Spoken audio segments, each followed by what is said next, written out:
Welcome everyone to the second day of the Oregon State Board annual retreat. We have a slightly revised agenda as two items were carried over from yesterday. So we're going to jump right into hearing some presentations, informational presentations, and we'll start with the staff report on administrative rules. And for the board and our advisors, and representatives from the Treasurer's Office and the Secretary of State's Office, we want to make sure that, again, we are reflecting on how this information will inform and support the work that we're going to do later this morning on our goals and strategies and priorities for the 2020-2021 year. So without further ado, I'll pass it over to Jeremy Wartz and Jessica Ventura, who will introduce themselves and go forth with their presentation. Great, thank you so much, Chair Howard. Buenos dias, good morning. It's always a pleasure. I'll try to talk a lot slower this time than yesterday. Just really appreciate you all making the time for us this morning again. I'm extremely excited to bring forward this particular presentation to you on the Rules Advisory Committee and the rulemaking process at the Oregon Department of Education. I'm also really proud and excited to introduce Jeremy Wartz, who's part of our newly created Small Mighty team, the Government Relations and External Affairs team at the Oregon Department of Education. Jeremy has been with the department for, I believe, almost 6 years. He's really versed in all of the things that happen at the Oregon Department of Education, and we're just so excited that he's bringing his expertise to the rulemaking process. So I'll let Jeremy introduce himself, and then he'll also pop up the presentation we'll be using.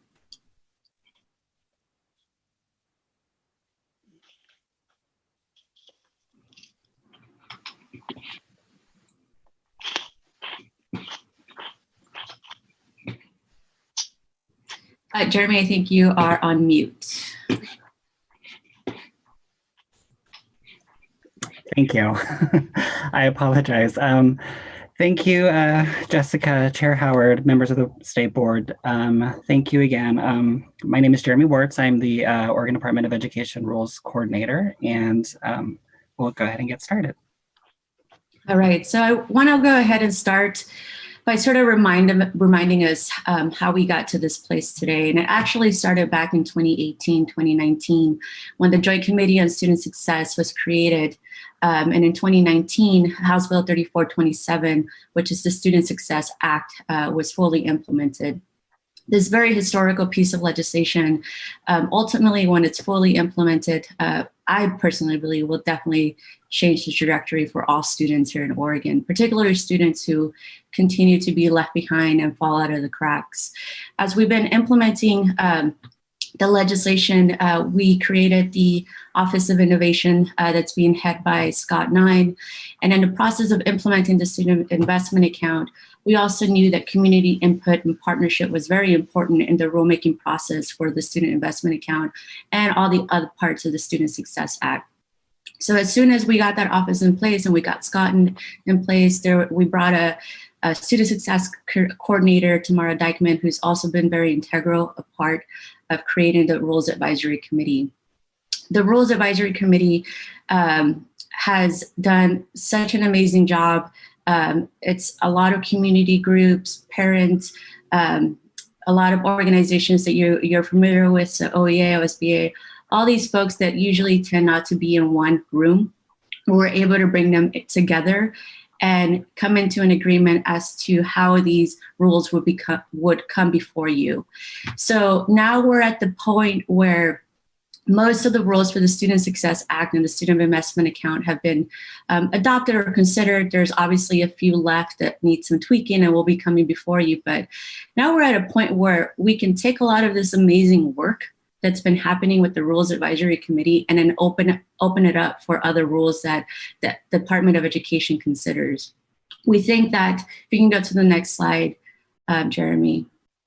When we look at our education equity stands, next slide, when you also look at our ODE equity strategic plan, the Rule Advisory Committee furthers those two. It furthers our education stance, it furthers our anti-racist stance, it also furthers our ODE equity strategic plan.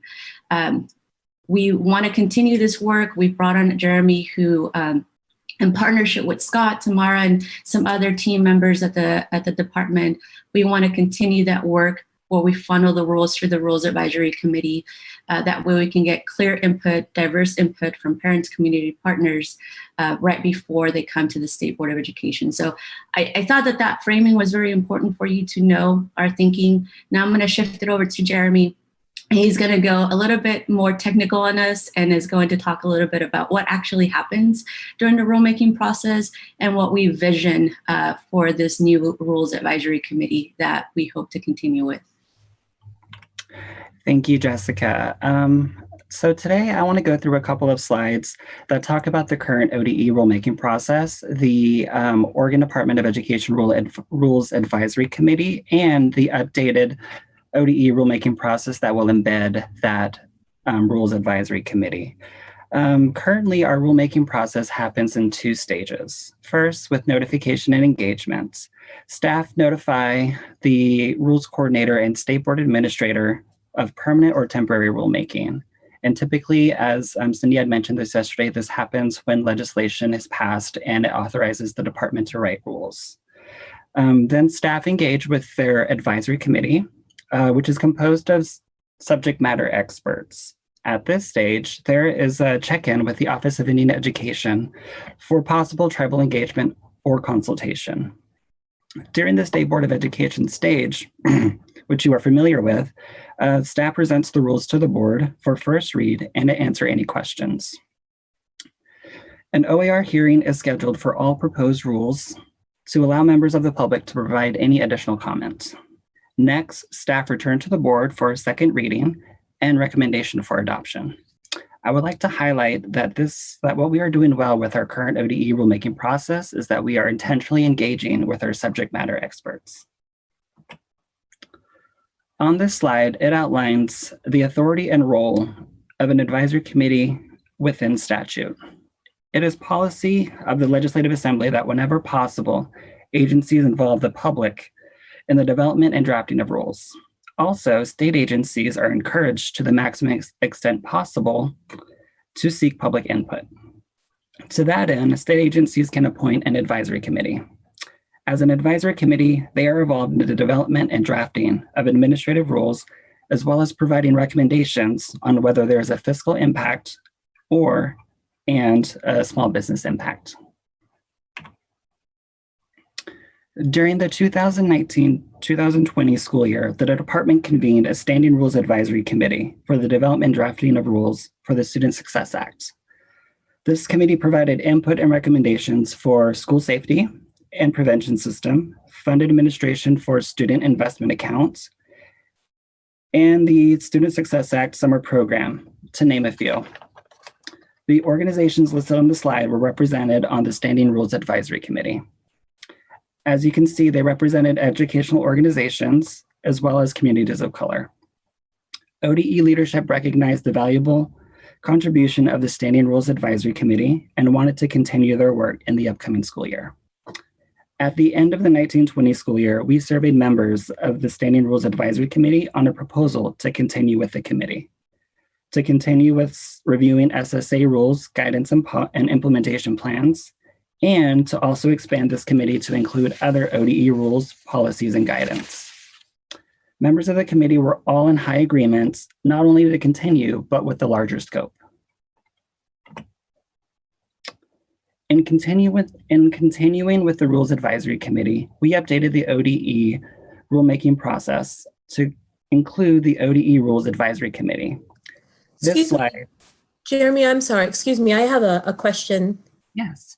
Is the advisory committee that you're speaking about a current state, or is this a future state in the rulemaking process? And then my second part of that question, is it unique to the Student Success Act, or have we used this kind of advisory committee before? So this is going to be a future state for our ODE rulemaking process. And prior to the Student Success Act Standing Rules Advisory Committee, as I had talked about before, the department had individual advisory committees throughout the department, depending on the program and education specialist of those specific technical subject matter experts committees. But we're looking to include the previous membership of the SSA Standing Rules Advisory Committee into this larger, broader ODE rule-making process. Great. Thank you for the clarification. Yeah. So this slide shows the updated process where all rules will be presented and discussed at the Rules Advisory Committee prior to being heard at the State Board. With this updated process, we add the voice and expertise of diverse community leaders with wider representation. This added stage ensures that rules are brought before a larger audience who work with districts and communities of color. An inclusive as possible process allows for iterations of better rules. The other stages before and after the Rules Advisory Committee will remain the same for the most part, depending on the type of rule. On the next slide, I can get into this a little bit more. I wanted to make clear that this updated ODE rulemaking process will not and should not supplant or replace other ODE current advisory committees. The role of the ODE Rules Advisory Committee will be to advise staff on administrative rules. This committee is not a decision-making body. The decision to incorporate recommendations and input from the Rules Advisory Committee will lie with staff and ultimately with the board.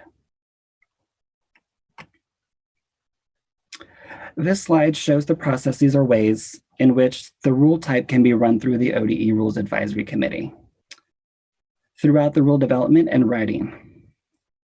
In the standard rule process, which will be for permanent rules, either new or amendment to existing rules and repeal of rules, the ODE Rules Advisory Committee will discuss these rules at one Rules Advisory Committee meeting and subsequent follow-up meetings.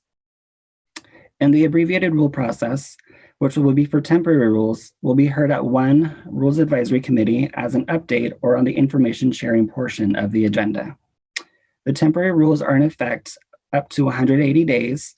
So if staff determine that they want to adopt the temporary rule as permanent, we will adhere to the standard rule process for more in-depth discussion of the rules. Lastly, the Rules Advisory Committee rule input and review process, which this committee is more familiar with, is reserved for Student Success Act rules and other rules where staff and the agency do not have an advisory committee of subject matter experts. The Rules Advisory Committee will have more opportunity to provide input and recommendations over 2 or more Rules Advisory Committee meetings, as well as subsequent follow-up meetings. By updating and incorporating the ODE Rules Advisory Committee, we are advancing our education equity stance through the following: larger input and advisement from community members, providing critical analysis and review of policy and legislation prior to implementation, and adopting rules that can restructure and dismantle systems that create dichotomies of beneficiaries and the oppressed and marginalized. On this slide lists out the calendar of dates for the Rules Advisory Committee meeting for the upcoming year. Our first meeting is August 27th, and our following meeting in September is September 10th. These would be easy to remember because they are scheduled the Thursday before the State Board of Education meetings. And if there are any questions at this time, I'd be happy to answer any.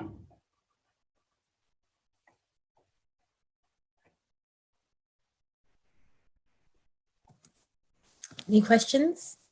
I'm looking at people's faces to see if there's anything they're about to say. Chair Howard, I have a quick question. Yes, Representative Helt. Why did we need a new rulemaking committee? Because it was referred to, Jeremy, that this is a new rulemaking committee. Why couldn't we use existing rulemaking committees to do the work?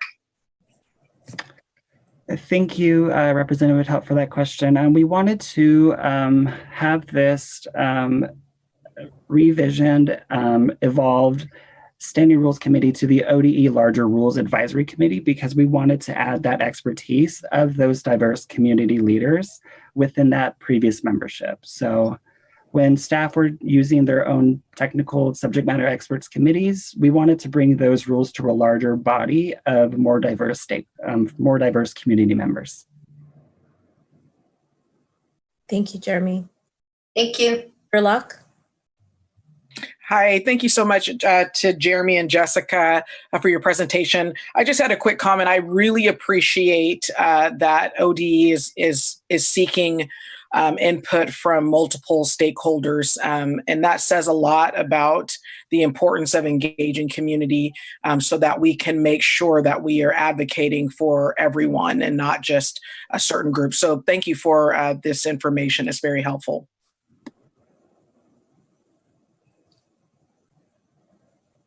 Any other questions? Comments? Howard? Director Veliz? Yes, thank you. No, thank you for the presentation. And again, I would just kind of keep leaning on the rural voices and representations from across the state. I know that, that you guys have done a great job over the last few years, but I do think that we always have to keep our eye on that prize. And so that was mainly my comment. And I guess maybe the question is, how do we go out and recruit those rural voices? Is it through CBOs, or is it, I know we have lists, but the community is fluid. And so anyway, that's kind of my comment and question around rural Oregonians. Thank you for that question. Thank you.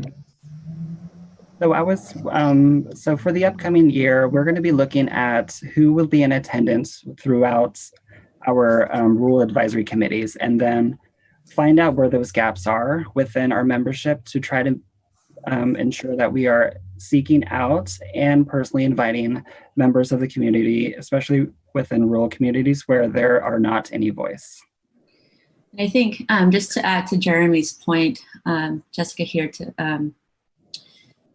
right, we've now shifted into a virtual world where attending meetings for folks who normally can't travel to Salem will probably make this a better process. So I've heard you, Director Veliz, over the time talk about, well, how are we going to engage parents, people from rural communities? Why can't we do these online? I think now is like the perfect time to actually make this a little bit more permanent in the way that we engage different communities. Thank you, Jessica. Director Russell, you had a comment? Yes, and I might have missed it, and I can't figure out how to go back and look at your slides, but how are the advisory committees that have been established either under the Student Success Act, like the Latinx, the GBXT, African American Student Success Committee, how are they going to have input? Will they be part of the process independently, or will they have representation on this larger committee? I can take that on, Jeremy. So no, I think the vision is to continue. Those bodies of work were directed by legislation, so they have their own advisory group. I think the purpose of the RAC is to have, if for some other reason we need additional comment from a broader group of stakeholders or partners or community members, the idea is to go to the Rules Advisory Committee to get additional community input into that process. But like the African American Student Success Plan, Latinx Plan, they have their own advisory groups with technical experts. Then we would just go back to the RAC to add additional comments or advice that you all can consider in your rulemaking process. Hopefully that answered the question. Thank you. Vice Chair Martinez Zapata. Thank you, Kimberly. And I just wanted a quick comment. I want to second what Anthony stated, or has consistently stated, about engagement in rural areas. I also want to emphasize that I think it's really important to go outside. I know that it's a monumental task to find people in the community that have the time and can invest the energy. But I think it's really important to go outside CBOs and the traditional channels that we have, because there's the importance is to get the voices of people who are impacted or affected and don't normally have the opportunity to speak up. So I just wanted to state that and hope that we make an extra effort to engage that population or those individuals and especially the rural areas of the state. Thank you for those comments. I believe, we have an opportunity here to sort of continue expanding or refining the membership of the Rules Advisory Committee. We also need to think about students, right? You have students on the State Board of Education. Is there a way that we can also invite your student advisors to this process or add additional student voice to the process? So I think, your comments, all of your comments, we'll take it back to our planning team and hopefully kind of refine and create a more inclusive process for the rulemaking. Thank you so much, Jessica and Jeremy. I know there's probably more to share and more to ask, but I want to move us along. So thank you very much. Thank you all. Thank you, everyone. We're going to move to the next staff report, which is the Ethnic Studies Standards update, and also an update about, I think, a legislative concept around contributions of communities' cultural groups. And our presenters are Amit Kabrowski, Alexa Pearson, and Deb Lang. All right. Good morning, everybody. Chair Howard, Director Gill, and members of the board. For the record, my name is Alexa Pearson. I'm the Director of Standards and Instructional Support in the Office of Teaching, Learning, and Assessment. As soon as I finish introducing myself, I'll pull up the presentation as well. We are here to share an update today on the Ethnic Studies Standards. I'm joined today with my colleagues, Deb Lang, the Director of Equity, Diversity, and Inclusion, and Amit Kabrowski, ODE's Social Science Specialist. And although the development of the Ethnic Studies Standards now rests with the Standards and Instructional Support team, I really want to emphasize that this is truly a collective effort within our agency. As we all know, that anti-racist education does not live in one department or in one office. It has to permeate everything we do, from banning hate symbols to ensuring student safety, to our class practices, our materials, and our standards. And we do realize that these standards are one part of a much larger puzzle that we have to work on. Standards, as the director of the Standards and Instruction team, I see work as my top priority. While also, I'm sorry to interrupt. We're having some audio issues with so you might want to turn your video off. It might clear up the audio better. Sometimes that works for some folks. Sorry. All right, let me try.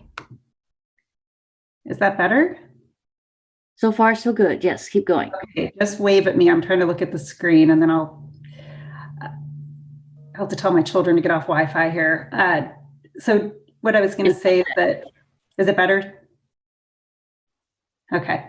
I just also want to recognize the skin that I'm in and the critical importance of partnering with the BIPOC community for listening, learning, and meeting so that we can disrupt. Oh, shoot. Yeah, no.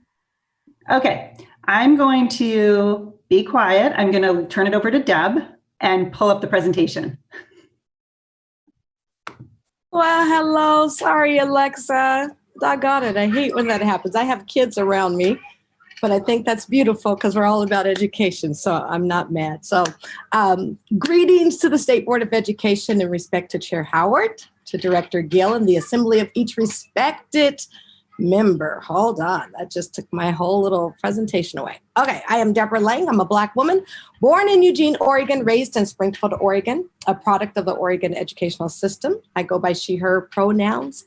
And I just want to thank you guys really quick for your brave leadership and your courage to change educational experiences for our students, especially students that look like me, with your historic decision on yesterday. I just want to applaud you really quick for that. That did something for me.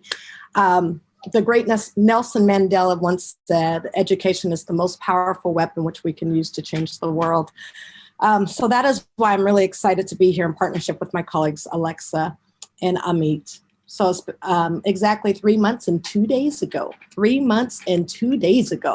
I was appointed to the directorship of the EDI office. I formerly was the director of the federal systems team, which oversaw the title programs and the grant fundings to meet the strengths and needs of students who have been and who are currently marginalized, penalized, and disenfranchised by the system. So currently, as the director of EDI, I have been charged with overseeing our state initiatives to support communities of color. For instance, our Latina X Plan, House Bill 3499, the African American Black Student Success Plan, along with Safe and Inclusive Schools as a part of the EDI office, supporting our internal and external structures by being one of the many voices that holds accountability to equitable practices. That's huge. Ensuring that we are centering the strengths and the needs of our students. Today I stand with the Standards and Instructional Support Team because EDI has played a role in the dreaming, creation, and development of the ethnic studies standards even before I came along. So as I assumed this position, I knew it was important for EDI and myself in particular to continue to serve as a thought partner with what we call the SIS team, and that's the Standards and Instructional Support Team. So members of the EDI team have served on work groups, we facilitated discussions, and we planned with SIS, as Alexa was stating earlier, in future meetings and meetings that we've had past and future meetings. So I've personally been able to bring my lived experience. Growing up in Springfield, Oregon, knowing what it's like to be the only one or the first, being able to share my perspective on how the one-off teachings have impacted students of color in our systems.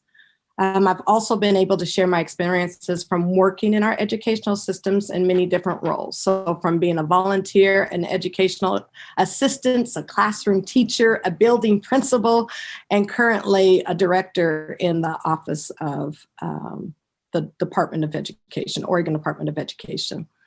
I've also had many opportunities to share community outreach and participate in community outreach and lead community outreach. So with all of this contribution, I think it helped us to have some thoughtful conversations.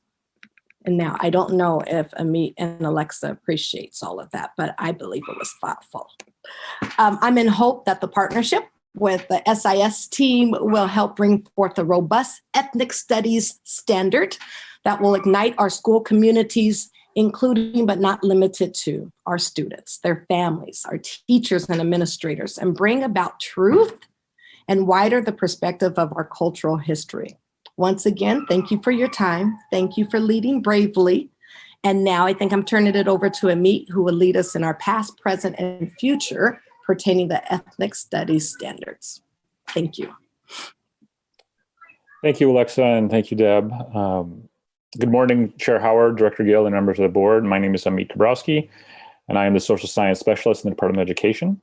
I just wanted to echo what Deb said for a moment. The conversation you had yesterday around the symbols of hate that I grew up seeing in my classroom, and even as a teacher was confronted with. I just think it was really important, the work that was done there in the half day or so since watching you yesterday. It's just really been sitting with me around how important that decision is going to be and that work going forward. So thank you for that. I joined ODE about a year and a half ago, and I've almost from the beginning have had the opportunity to engage with teachers across the state to help guide the creation of our ethnic studies standards as legislated by House Bill 2845. Ethnic studies began from a student group. These were historically students from historically underrepresented groups advocating to see themselves in the curriculum. And they began working sort of at the grassroots level and were able to gain recognition in Portland and Eugene area school districts for the inclusion of an ethnic studies class in their schools. HB 2845 was then passed by in 2017 with a mandate to create ethnic studies standards as part of Oregon State's social science standards. While this work was always been important to SIS and EDI, The events of this summer have made thousands of Oregonians aware of the need to address our history in new ways. Once implemented, ethnic studies standards will provide teachers a framework for the teaching of social science that is more inclusive and inspirational for students in our classroom. Ethnic studies standards serve as a window into our collective vision of who we are, as well as a mirror allowing students to see themselves as part of our collective past and future. HB 2845 identified a number of historically underrepresented ethnic and social groups for inclusion in ethnic studies. These standards will guide teachers in creating a curriculum addressing the histories, contributions, and perspectives of each of these groups.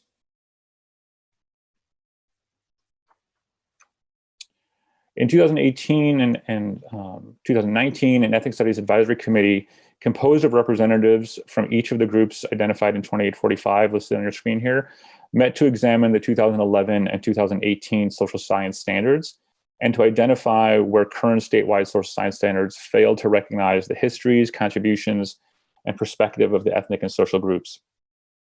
The advisory committee issued a report in July of 2019, which identified learning objectives and standards for K-12 ethnic studies. The summer of 2019 also included the signing of SB 664, which was our Holocaust and Genocide Studies Bill, and the rollout of SB 13, which is the Tribal History Shared History Bill, which included lessons. Social science teachers and school administrators were eager for clarification around the specifics of these 3 new laws. And so we created this guidance document here. Although SB 13 impacts all the content areas, SB 664, the Holocaust Bill, and HB 2845, the Ethnic Studies Bill, are specific to social science. In other words, all of those standards are to be created and implemented in the social science classroom or underneath the social science standards. To assist school leaders in understanding these new expansions in the social science narrative, ODE created this guidance on the implementation of all 3 laws. Although each has a different implementation timeline, this reference guide unpacks the significance of each for social science instruction, and you'll find this guide in the information packet that we submitted with our update report. In late February of 2020, ODE convened a panel of 30 educators with expertise and experience in instructing for equity and inclusion to examine the 2019 report and offer revisions and recommendations for the integration of ethnic studies into social science standards. We began our first meeting for a grounding in culturally relevant pedagogy and critical race theory with a trip to Oregon's Jewish Museum, which you can see our teachers here. The museum's photojournalism exhibit on American racism and its permanent display on discrimination and resistance helped to set the tone for the importance and urgency of our work. However, the teacher content panel's work was delayed from March to June as schools in much of the state closed down in response to the COVID-19 pandemic. Although it was unclear when students and teachers could return for in-person learning, the nationwide protests, such as this one seen here in Portland, in response to the killing of George Floyd and the calling for the end of persistent systemic inequities, inspired the members of the teacher panel to reconvene in online sessions. The panel has met in June, July, and August to revise and recommend ethnic studies standards and for the adoption by this board. Although the revision and recommendation process continues, once adopted, teachers may utilize these standards in place of the 2018 multicultural standards. The implementation of the ethnic studies standards is required in the year 26-27 school year, as outlined by HB 2023. I wanted to share with you some of the examples of our current work and where we are in the process.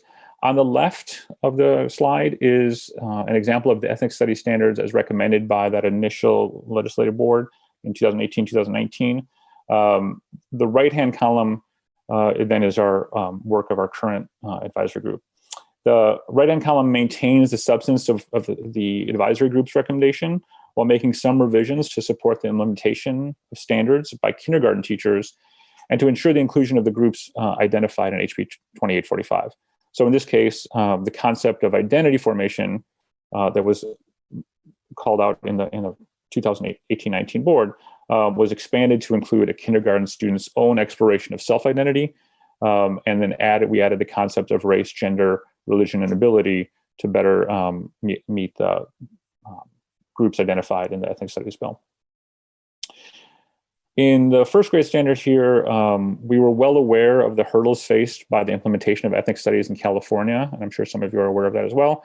The teacher panel recommended using language that is more familiar to teachers and parents to make it easier for them to understand what is being addressed by each standard. Here, the concept of social construction is unpacked in the green on the right-hand side to provide teachers and parents with an understanding of how to actually implement this standard. There are additional standards that I was going to share with you today. Social science standards include the domains of civics, economics, financial literacy, history, geography, and social science analysis. And what we've really done here with this panel is to integrate ethnic studies standards and concepts in all of those domains. And also, I think, I'm sure you're all aware, but Oregon will be the first state to do this K-12, right? Most of the time when you're hearing about ethnic studies in the news, it's for high school class. And so this is something that's going to exist, in a civics lesson in as you saw in first grade. The ethnic studies standards are integrated throughout all these domains. And while the multicultural standards that we have were adopted in 2018 and created a more inclusive framework as required by 2845, these new standards also promote critical thinking regarding the interaction between systemic social structures and ethnic or social groups. Students will identify and analyze not only the persistence of inequality in our history, but also examine the legacy of continued inequities and the attempts by individuals and groups to address oppression. The need for ethnic studies standards in our classroom is clear. It's also true that schools and teachers need quality standards and quality training to successfully implement these standards. And I think we're all holding, carefully to this idea of how these will be implemented without doing more trauma for our students. Although COVID-19 shifted the board's adoption of these standards from September 2020 to September 2021, HB 2023 will require the implementation of these standards in the 26 and 27 school year. The shift to 2021 also allows the standards to be shared and to receive additional feedback from our essential community partners. OD has definitely heard from students, educators, community members, and families from all over Oregon and our 9 federally recognized tribes that the time for ethnic studies is now. We hear the urgency. We also know how important it is to engage in a thorough feedback and vetting process with our internal and external partners. The content panel has been working hard to have a draft ready for feedback by September. As ODE shares these standards with community partners, they will continue to be refined and strengthened to ensure that they provide students the skills to rigorously interrogate our world, that they will inspire students, especially students from groups often left out of textbooks, to insist on social science lessons relevant to building a socially just society. We welcome your questions and comments at this time. Thank you.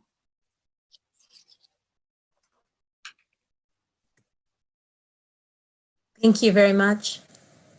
So board member, directors, representatives, do we have any questions? Mahina, Representative Nohava.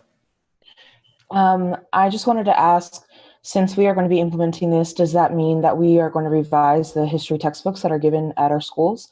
Because I know some cultures that are represented and are talked about in our textbooks aren't accurate.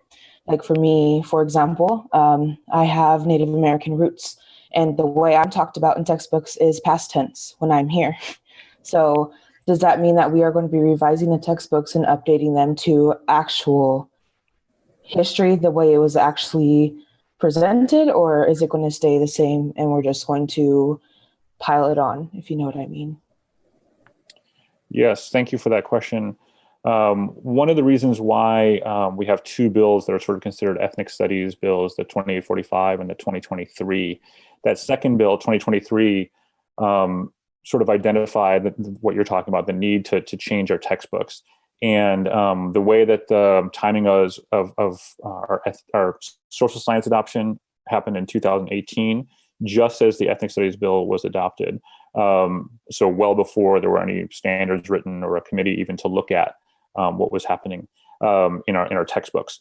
And so the reason why we have this delay from I want to put the standards in right now versus what the bill is calling for in the year 26-27, is to really allow publishers to catch up with what's happening around ethnic studies. We are the state that's doing it the most, but we're not the only state that's doing it. So we're expecting some publishers, textbook publishers, to come alongside of us.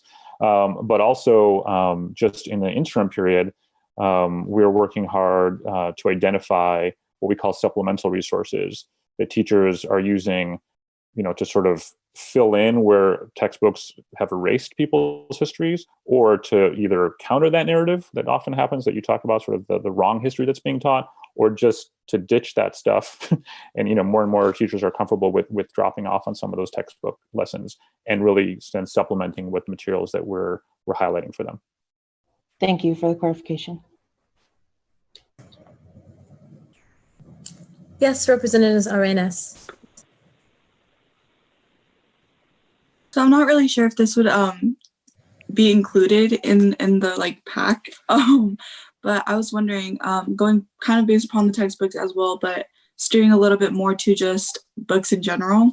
I know that a lot of libraries have books that aren't really representative of the school body as well, and so would there be a part of being able to diversify the books that are in school libraries as well, for those people to be able to see themselves as their own heroes in the stories that they read, because a lot of the times they're not even the heroes that they read. Sometimes they're even the villains.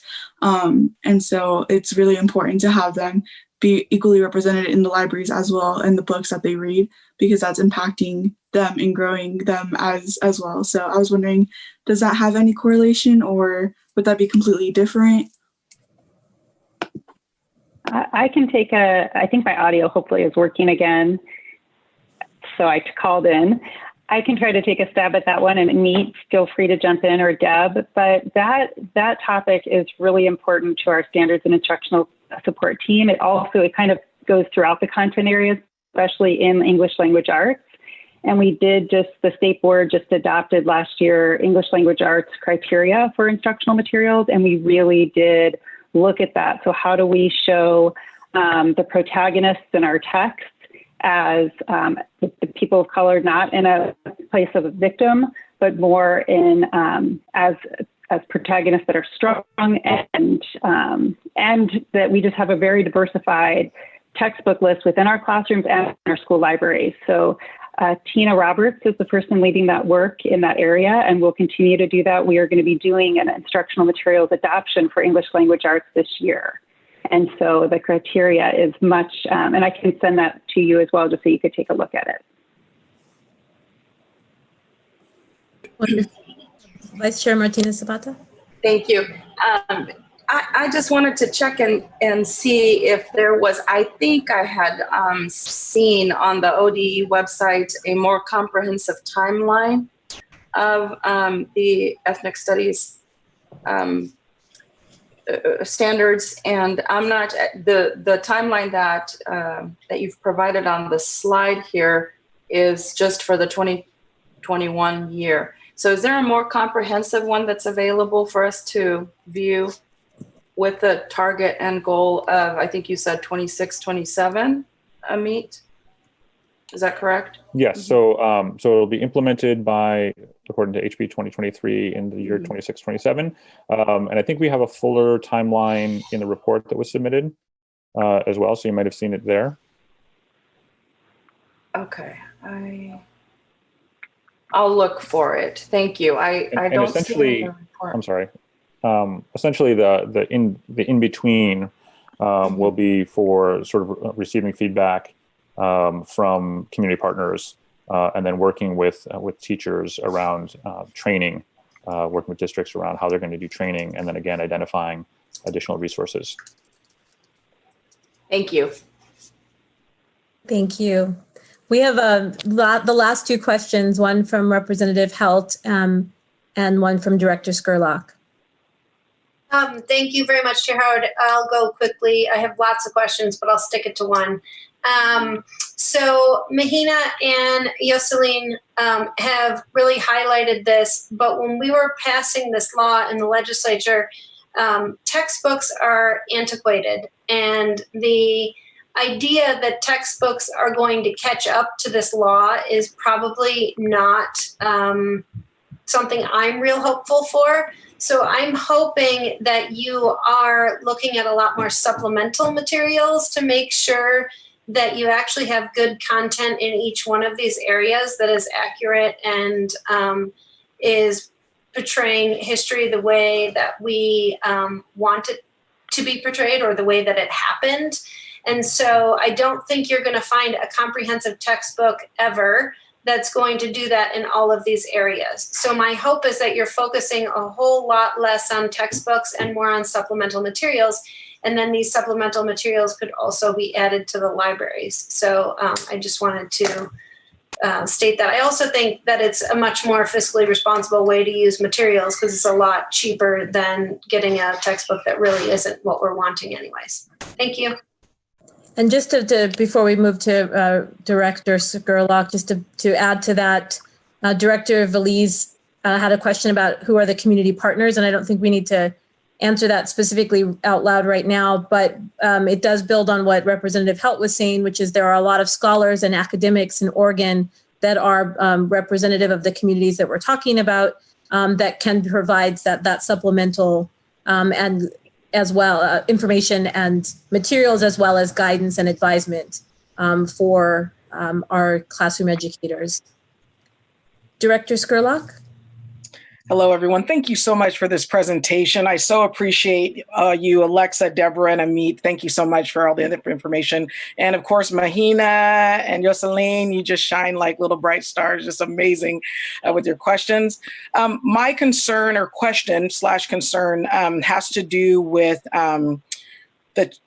making sure that our students of color are represented not only well in our academic setting, but that teachers are required to celebrate or educate or teach about the positive contributions of our racial and ethnic groups and not just start with, for example, slavery, which has been the case for, I know for sure with Miss Lang.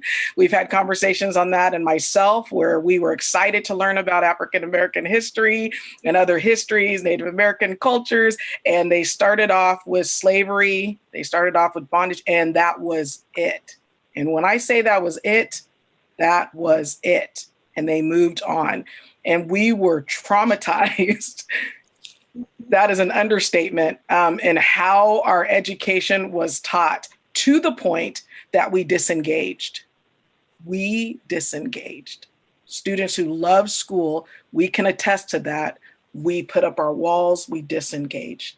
Because we recognize that our teachers, or from us, from our perspective, our teachers didn't care enough to learn the truth about who we are, the brilliance of who we are.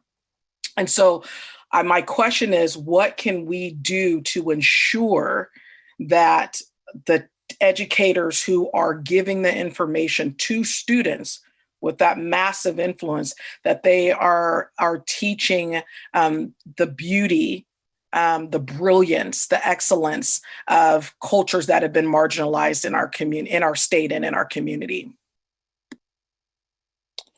Well, thank you for that question and sharing that concern. I think that's a concern that we've all had for quite some time with all of the groups and communities that are called out in this bill. That for too long, if they've been mostly ignored, but when included, it's been sort of the history of victimization or the problematization, right? So the pathologies of certain groups and what's wrong with them, kind of teaching. So we have a lot to overcome there. As far as trying to answer your question about what can we do for teachers, I think the space that's created by this time period to really train teachers, to get them familiar with what some of the history that you're alluding to is really important. Our teachers came through the same system that you and Deb came through, and were only exposed to what they were exposed to. And so they just don't have the comfort or familiarity in many cases with that. I've been working with the universities who prepare teachers for our classrooms. And so surprisingly, I think in 2019, 2020, we still have teachers graduating from from teacher programs that have not had a background in something that would even look like ethnic studies, African American history class, et cetera. So we have a lot of work to do there through TSPC, through our programs, as well as the teachers that are in the classroom now, really getting them up to speed with the kinds of history that you're talking about. And so that's one of the challenges that districts will face with their teachers. Thank you very much. Thank you for the thoughtful questions and the comments from all of the directors and representatives. We also have one last comment that I just want to get on the record from Director Valise that basically supports what Director Skurlock was saying and that we need to flip the funnel and really start with the assets and the positive contributions that our diverse communities have always brought to Oregon. And we want to thank Amit and Alexa and Deb or Deborah. My mother calls me Deborah. Just for convenience, but Deborah. Okay. Kimberly, can I add one? Sorry, I don't want to belabor the conversation, but I just wanted to say that I think that what you've just said, Amit, about the connection and relationship with the universities is crucial. I think it's vital to look at or reverse engineer the situation that we're at, not just look at what we can do with our educators presently, but really look at how we construct them, right? Take where we're at right now and look at it in reverse and see where the information is necessary and needed. And this is why I think it's vital, critical for us to connect with TSPC, with the universities, with every other agency that oversees or provides oversight to our educators in the state of Oregon, so that we can collaborate with them on getting them up to speed on what they need to be appropriate and the best teachers in today's world and in the future. And this is one area where I know we can have the standard all we want, but if the educators are not prepared, it is going to be meaningless. And so I think upscaling the folks that we have in the field right now, but working to build the best teachers that we can for the future is important. Yes, thank you, Chair Martinez Zapata. Definitely. Thank you so much, Amit, Deborah, and Alexa, for your presentation, for your stories, your introductions, the work that you are doing. It's very important work. We appreciate it. So thank you. Before we move on to the next part of our agenda, I did want to get onto the record that there was a question by Representative Helt on the Administrative Rules Advisory Committee around the time of day that the committees were meeting, and as part of a question of equity and opportunity. And Jessica's answer was that they're trying to designate meetings about 4 or 5 hours. Right now they are during the day, but there will be some calibration during this time of COVID, and sort of just looking at the design of that to make it more accessible for the committee members to participate. We are going to pass this our meeting over to our guest facilitators from the Coraggio group in just a moment. It means that we're going to give them 45 minutes for our next the next topic and conversation and exercise. It's going to be interactive. So our break will be 15 minutes later than we had originally planned, but we will still make it a 30-minute break. So that is the adjustment we've made. And so Michelle Jenke or Yankee? Jenke is perfect. Jenke, okay. And Chris Harder from Coraggio Group are going to introduce us to our next topic. Thank you.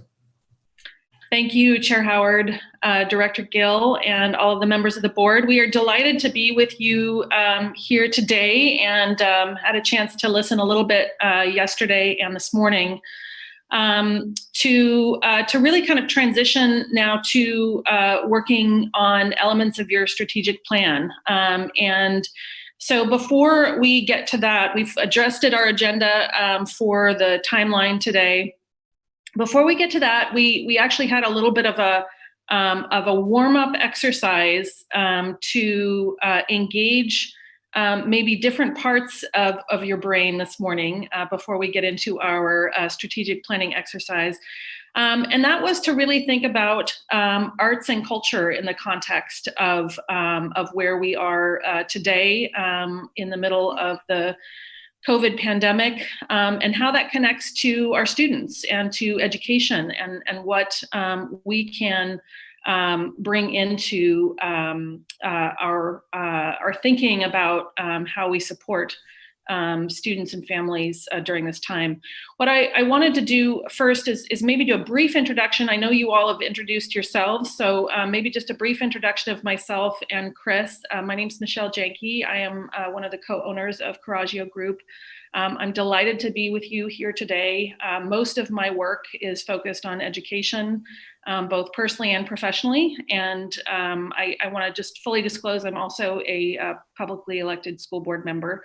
So I understand many of the things that all of you are doing for our state, and I thank you for your service. I thank you for your commitment to our students and to their education here in Oregon. I'm going to let Chris introduce himself real briefly, and then we're going to get right into the activity. Maybe just in the time that you have, we did ask that each of you has some materials in front of you. So I just want to have you gather those. One is a blank sheet of paper, and the other is something to draw with. It can be anything that you have in your home or place that you're at. If you could just make sure to gather those together, and then we'll give you instructions in just a second. I'm going to hand it over to Chris to introduce himself. Thank you, Michelle, and everyone in the Zoom meeting. It's wonderful to meet you and see your faces. I know some of you from previous work life. A little bit about myself. I'm a principal at Coraggio. I spent, prior to my time at Coraggio, 15 plus years in the community and economic development space. Most recently, as of December, I was the director of Business Oregon, the state's economic development agency. So have had the opportunity to interface with Director Gill frequently, and legislators like Representative Helt and others. So it's nice to be back in my friends and family at the state. I'll just say one thing. I don't have an education background, or certainly not an elected board member like Michelle is, but when you work in community and economic development, one of the primary things you're focused on is how you're collaborating around education and workforce development, everything from kind of K through 12 to higher ed and adult learning opportunities. So while I don't have the background, it's certainly been a part of my life for 15 plus years. So nice to be with you today and for the next several hours. Great, thank you, Chris. So without further ado, we're going to get into this next part of the day. And I just want to encourage you all, as Chris and I are facilitating the rest of your retreat through to this afternoon, please feel free to use the chat if there is anything that you need that we're not providing. If there's anything that you want to ask, if you have a question, please direct it to Chair Howard, and we'll make sure to pause to make sure that questions get answered. If there are things that we can do to make this experience better for you, if you're having a hard time reading or hearing or anything, we are very open to making this a great experience for you. And so I just want to say that at the outset. Please feel free to ask for what you need, and we'll make sure that we can adjust and get that for you. So again, engaging maybe different parts of your brain than we have in the first day and a little bit. We wanted to think a little bit creatively about kind of your hopes for the future, and specifically around the topic of the role of arts and culture for students. I know in the agenda there was a link to some really powerful a series of webinars around how arts and culture can play a role in both educating, but also addressing some of the additional concerns that we have around our students and their development ensuring that we are addressing racism, mental health issues, additional parts of the whole person. And so we wanted to really kind of engage in that question as we start here. What is your hope? So the question that I want you to consider is, at the end of the 2020-2021 school year, what is your hope for the role that arts and culture will have played for students in creating healthy communities and healthy schools? Now, it is completely up to you to interpret this question the way that you want to, and we're going to ask you to do it with a bit of a creative focus. So we're going to take the actual content of the question and ask you to draw a picture of what your hope is for the role that arts and culture will have played. Please know, every time that we ask folks to do this, they're very nervous about their drawing skills. Please take that concern out of your mind, because we're very comfortable with stick figures, or, you know, kind of even the simplest drawings are sometimes the most powerful.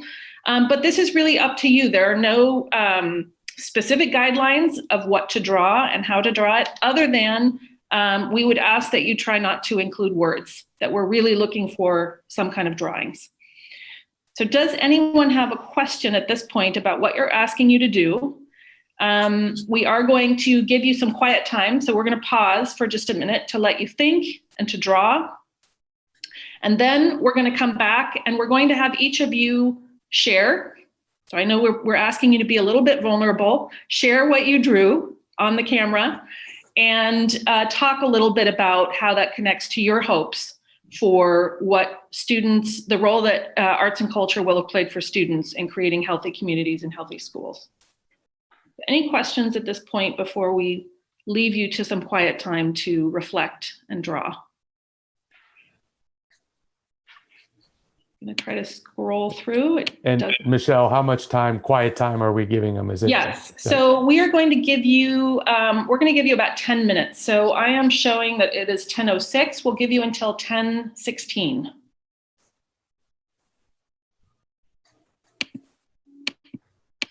Okay, I don't see any questions or anything in the chat. So we're going to go ahead and have that quiet time for you to reflect and draw, and then we'll come back to you at 10:16. Thank you, everyone.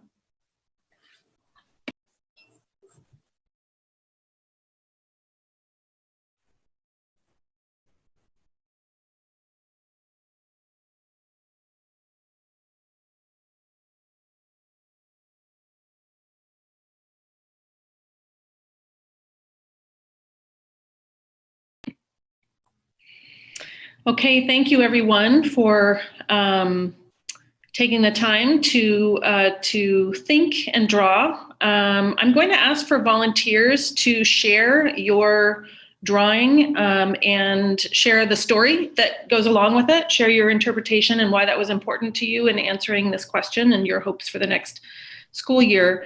Just to let you know, while you are sharing, we are going to be also capturing notes. Chris is going to capture some of the themes that we're hearing from you, and we'll be sharing those back with you at the end of this exercise. So, while it will look like you're just sharing things and it's not going anywhere, we do want to bring it together and make sure that we're capturing what we're hearing from all of you. So with that, do I have a volunteer, a brave, courageous volunteer to go first? I see Director Martinez just raised her hand. Vice Chair Martinez, would you like to go first? I would, because mine is so poor that basic. There are no bad drawings here. It's that I don't want to be last and then have to live up to really major standards. Anyway, here's my sad little drawing. It's a lot of very happy hearts in a very happy and clean world that has sunlight and has life. And the happy hearts are all thinking happy thoughts. So their thoughts and their hearts and their life all match each other. Love that. Thank you so much, Vice Chair Martinez. Light, life, happiness. That is a wonderful, wonderful hope for our year. And I think when we work together, we can get there. So who would like to go next?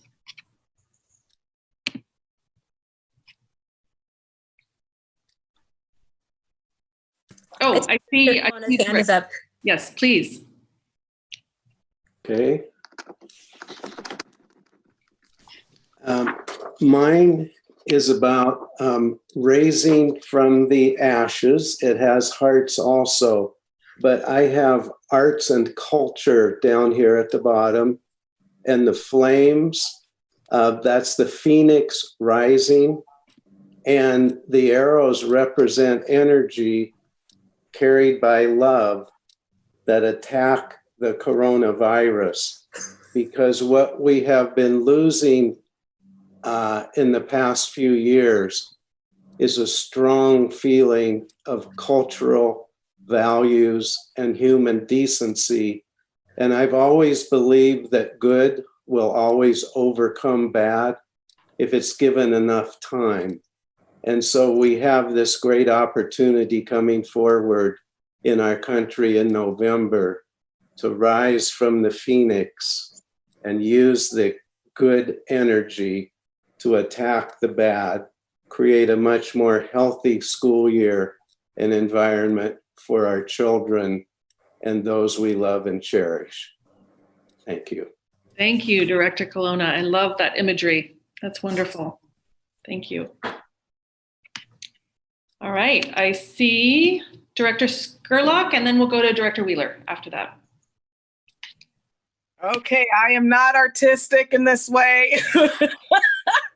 Help me somebody. But anyway, so this is my image here.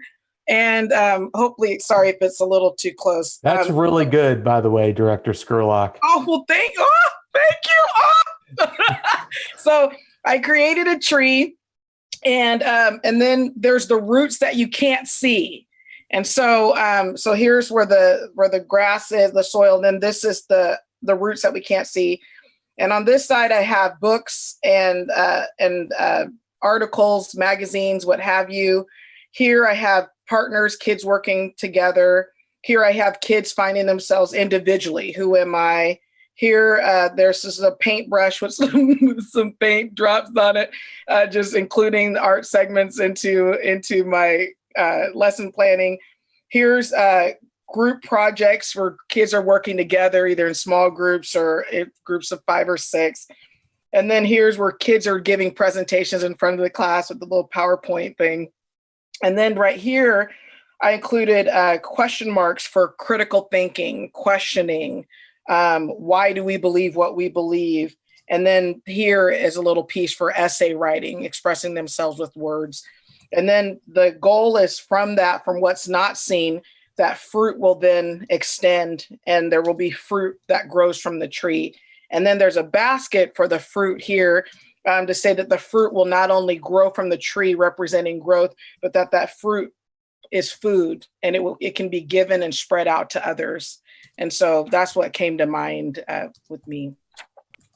Director Skurlock, that's beautiful. Thank you. I love the connection to learning and the fruits of learning and shared with others. It's really wonderful. Thank you. Director Wheeler was next. Well, Director Skurlock and I testified at the same time for the state board, and I told myself I would never go after her, and here I am. I turned off my camera because I think I panicked for about 8 minutes, and I threw together some stick figures in 2 minutes. So others say I'm not an artist and their pictures have been wonderful. So here we go with my stick figures. Before I show my stick figures, I just want to say that when I think about arts and culture, I think about where we are without them. We are in a place of vulnerability and that we are unsure and that we are nervous. And today we are fearful about who we are and who we represent. And who we are inside and our identity. So my stick figures, if you can see them, represent, at the end of 2020, they represent pride and value, driven, confident, and acceptance of one another. Thank you. That is incredibly powerful. Thank you. Again, sometimes those messages are perfect for stick figures. So thank you very much. And thank you to all of you for being vulnerable and drawing and sharing your pictures. I know this is not a normal task for this board. And so we just appreciate you all being in this with us. Wonderful. I love the pride that you shared, Director Wheeler. So who else? Who would like to go next? I see Representative Held, hand up. Okay, so let's see if I can put something behind it. It looks like it's going to shine through. My big thing is I want to make sure that we don't leave behind art inside of our school experience. So I want to make sure that children are having stress relief and calming experiences while they're on virtual learning, that art doesn't get left behind. Because it's not if we learn, it's rather how we learn. And so this is sort of portraying the virtual teacher on the wall here and the child by themselves in the room with some artwork in front of them with a smile on their face, because that may be how they learn. And then I'm gonna cheat. So my daughter is dyslexic and read 12 words in 4th grade, 12. But she's now in art college and she does this. She drew this for me the other day. These are the drawings that I just pulled out of the kitchen. So I haven't went up to her room or anything. This is a piece of cardboard that was left over from something that came in the house, and a piece of artwork that she's working on, as well as this was something she painted the other day and just left it on the kitchen table. So when we're thinking of arts and culture, we need to remember that this matters a lot for a lot of students, because they do not think in the same way. Their brains don't operate the same way that others do. I think everyone's brain operates in a little bit of an independent way. And arts and culture is really, really, truly important to a lot of these students. And for my daughter, she would have been left behind if arts and culture were left behind in a year like COVID. So let's remember that this matters a lot to students. And see how I left you all with the good drawings instead of my little not so good one. Representative Helt, I think yours was very nice, so thank you. But also thank you for cheating. We appreciated you sharing those and sharing your daughter's work. That is fantastic, and your words and thoughts on this. Absolutely, I think this is something that is understood and under talked about in terms of the importance of arts and culture for being inclusive of all of our student needs. And with her arts and culture classes, her AP art classes, she was able to achieve a 4.0 and get into a top drawing school in the United States. And that would have been out of her reach. So her trajectory in life was definitely changed by the accessibility of arts and culture, as I believe many kids are. So let's not let that fall behind in COVID. Thank you. Thank you. Wonderful. All right, who is ready to go next? Yes, Director Russell. Yeah, I'm going to take us back to the stick figures because I'm not an artist either, but mine is probably, and I hope you can see that. Let's see, can you see that? Oops. You may have to take off your virtual background, George.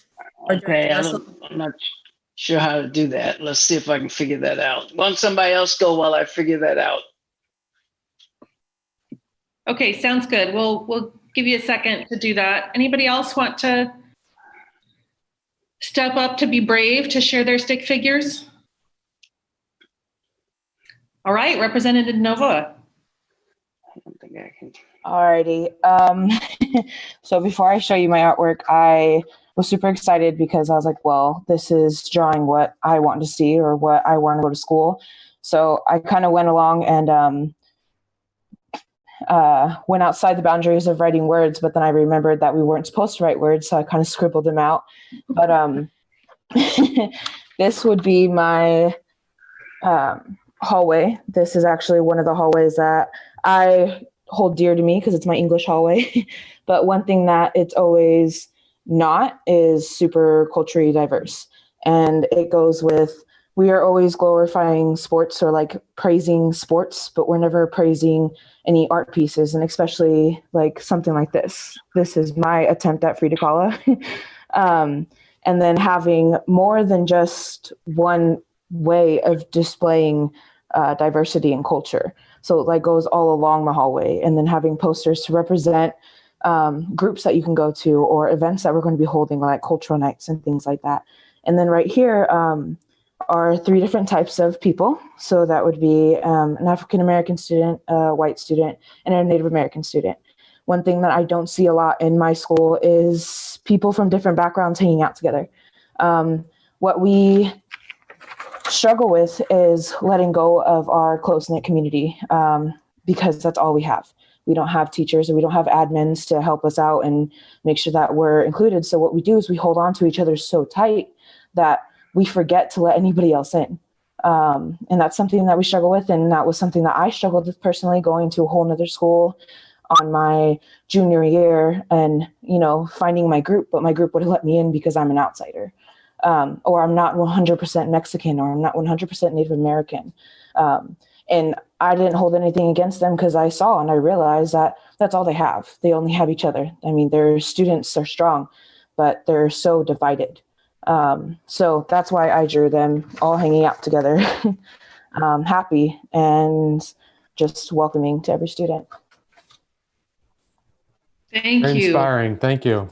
That is really inspiring. And thank you for the visual of what that would look like. I think that's really powerful to imagine. How can we make our the inside of our schools more inclusive of everything, of everyone and everyone's talents. Thank you. Director Russell, can we go back to you? Yeah, I think we can. Can you see that now? I can see, if you can move it up just a little bit, then we'll see the bottom of the picture. Perfect. Okay, great. So I'm not an artist, as I said, but it's supposed to depict a post-COVID class of kids without masks and without social distancing on a field trip to an art museum in recognition of how important it is that our kids have the opportunity to share culture and to visit cultural places in our community because it so enhances the learning environment for them when they are aware of culture.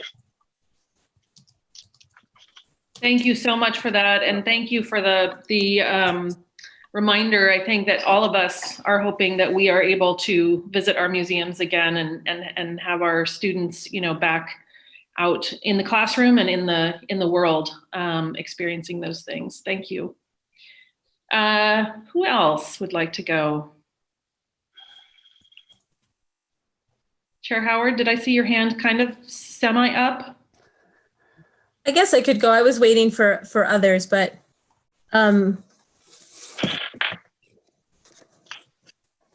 so this is I'm a Post-it note person, so I realized that I was making a bunch of Post-it notes without Post-it notes. So this is an artist, a performing artist, a spoken word artist, a poet, a performer, doing live readings or recorded readings online of both young adult fiction as well as slam poetry.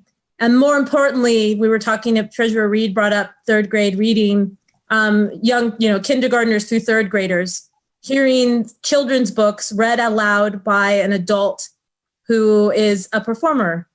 So there's art in that, but there's also literacy in that. And that leads to happy children who are socially connected to an adult that's not a parent, that's not necessarily a classroom educator, but somebody else. So just another adult person that continues the line of connection during this time of COVID.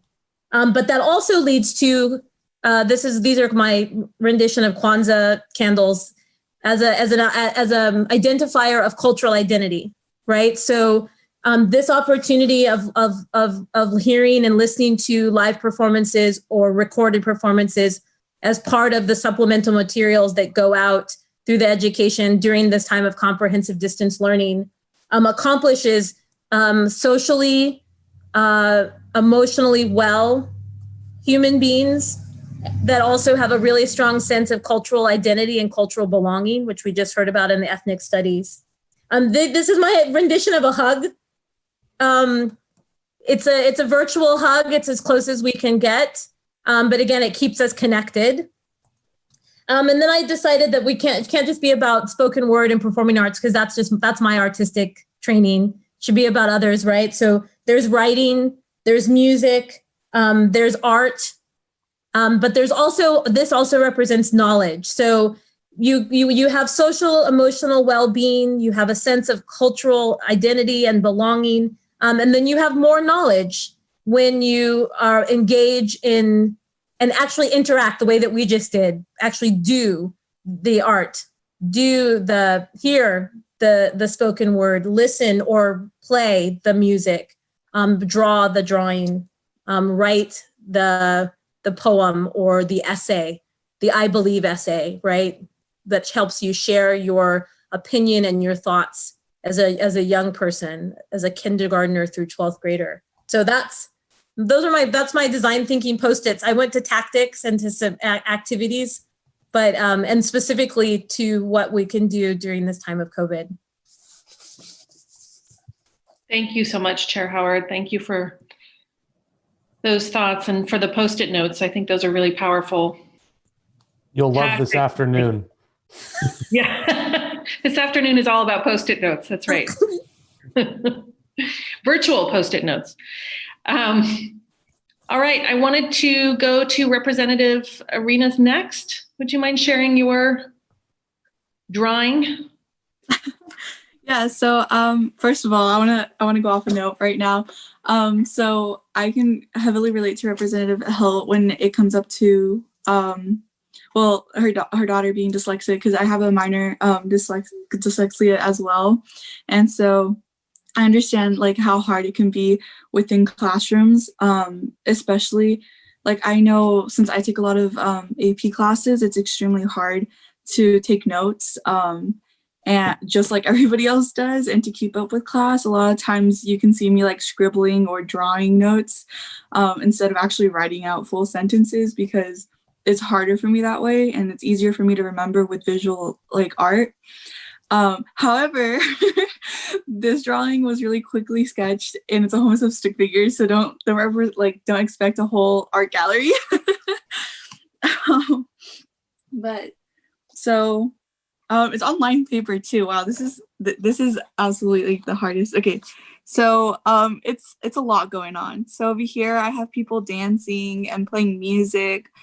I have some cultural representation. I have over here in the middle, it's like a person sitting on a box. I don't know why a box, but they're sitting on a box, and they are reading a book, and there's a whole mess of people around this campfire, and they're hearing the story. And over here, there's like a little mountain with somebody helping another person up the mountain.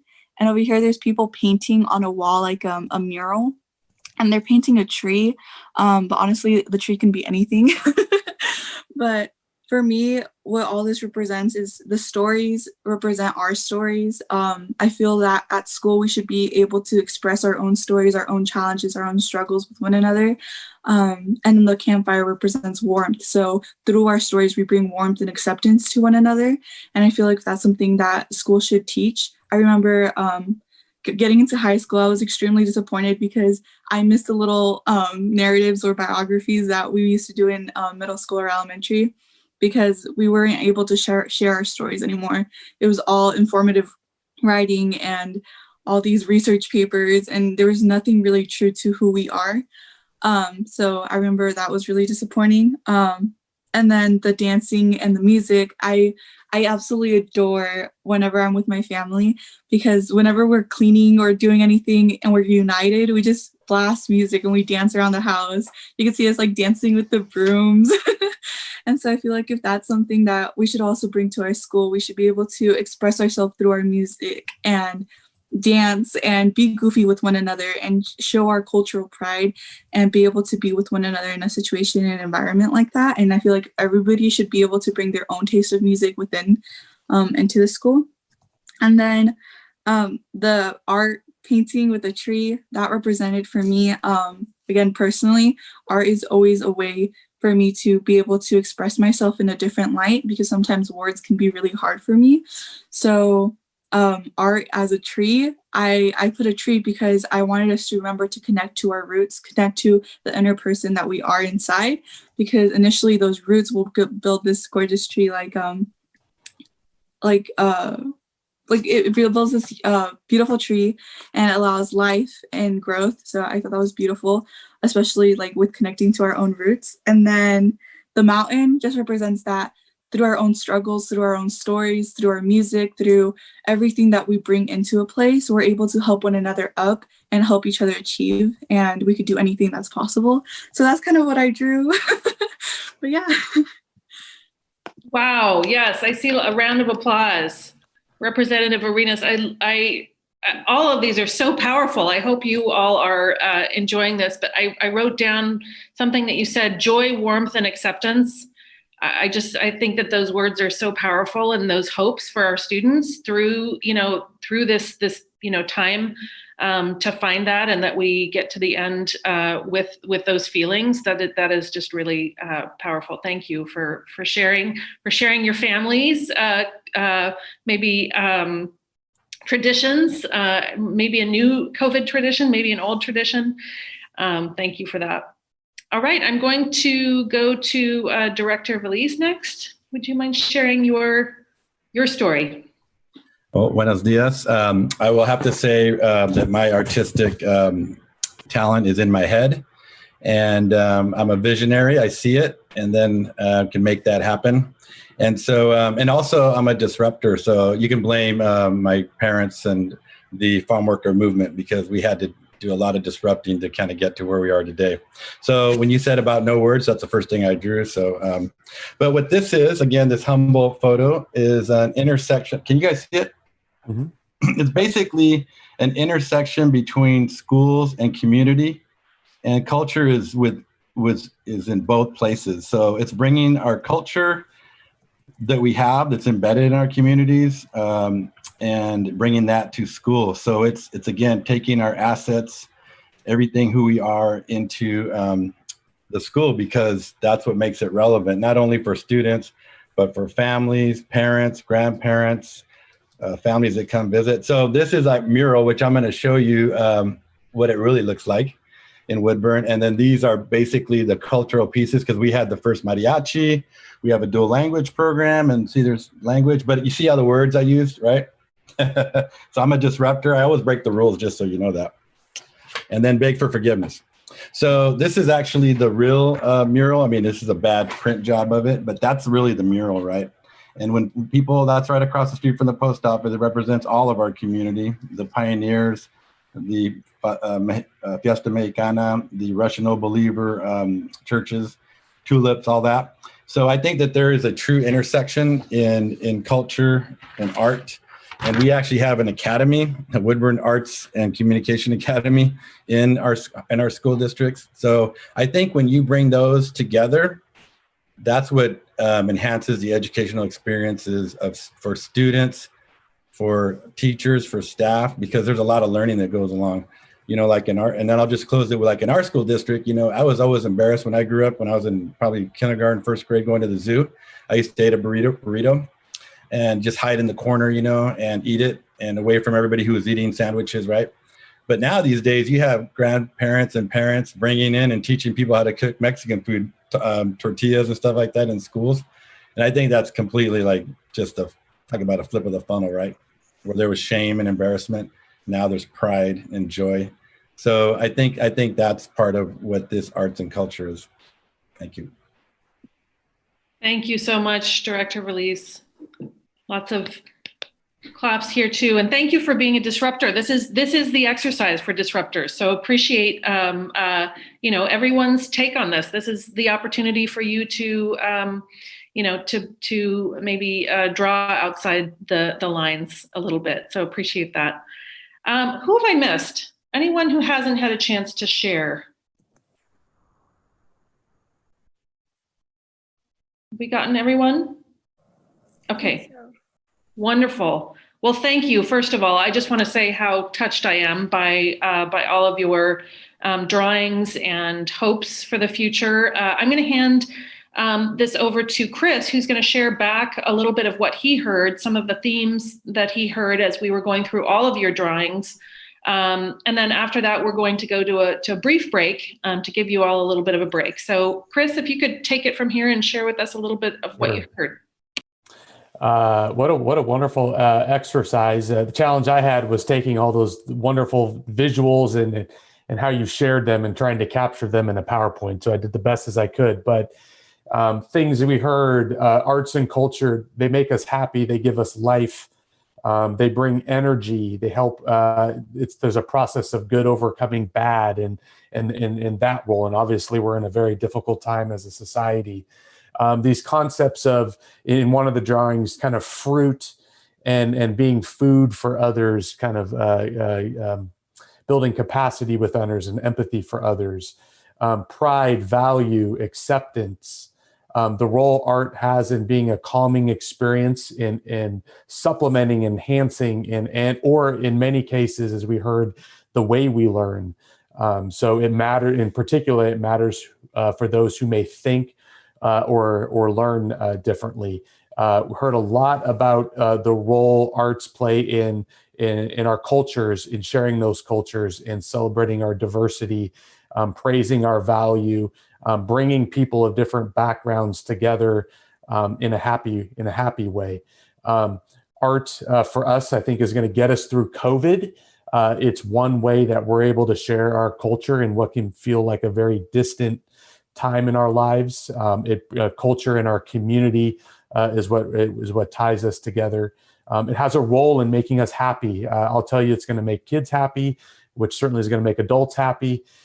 There's a role there for it being socially connected, helping students be socially connected to adults, particularly those that aren't just their parents. It's also a form of knowledge sharing, but also how we learn.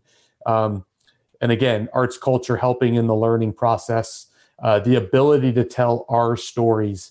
And we all have very different stories, and being able to celebrate that, bringing warmth and acceptance, ability to express ourselves, show our cultural pride.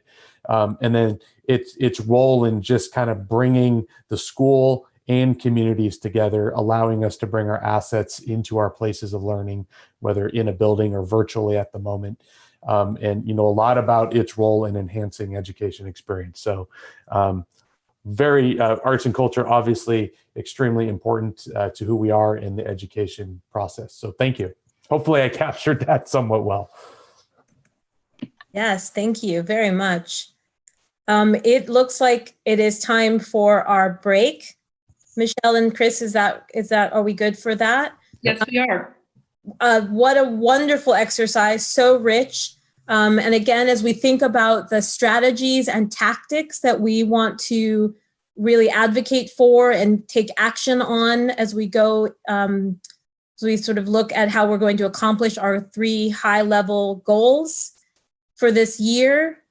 In this time of COVID in particular, all of the things that we just unearthed around the very powerful role of arts and culture, let's keep that in mind as we go into our conversation.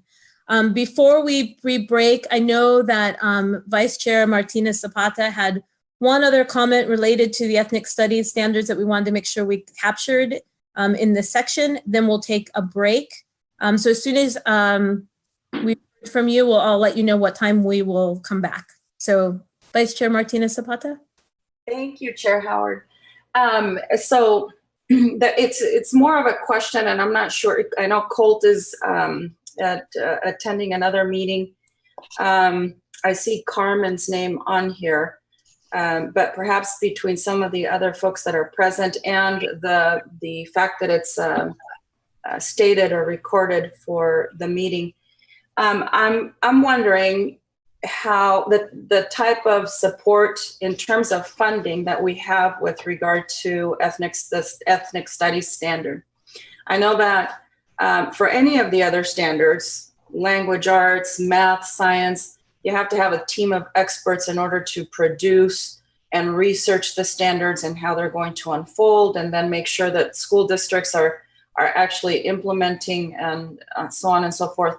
So I'm wondering what the capacity and the funding is that we have dedicated to the ethnic studies standards, so that we can make sure that all of the things that we've mentioned here, especially from the student advisor perspective, all of those things are being considered and can adequately be taken to fruition. So that's a huge question that I have with regard to the ethnic studies standard. I want to tie that to our goals as a board.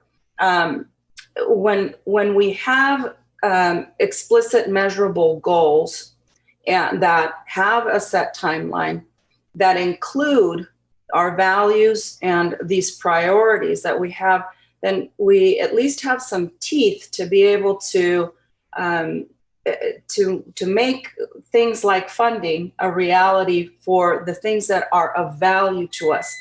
If we are suggesting that diversity, equity, and inclusion are important to us, and it's being represented through this ethnic studies standard that was introduced by and passed by legislation, but we have no money to it as a board, or no funding for it.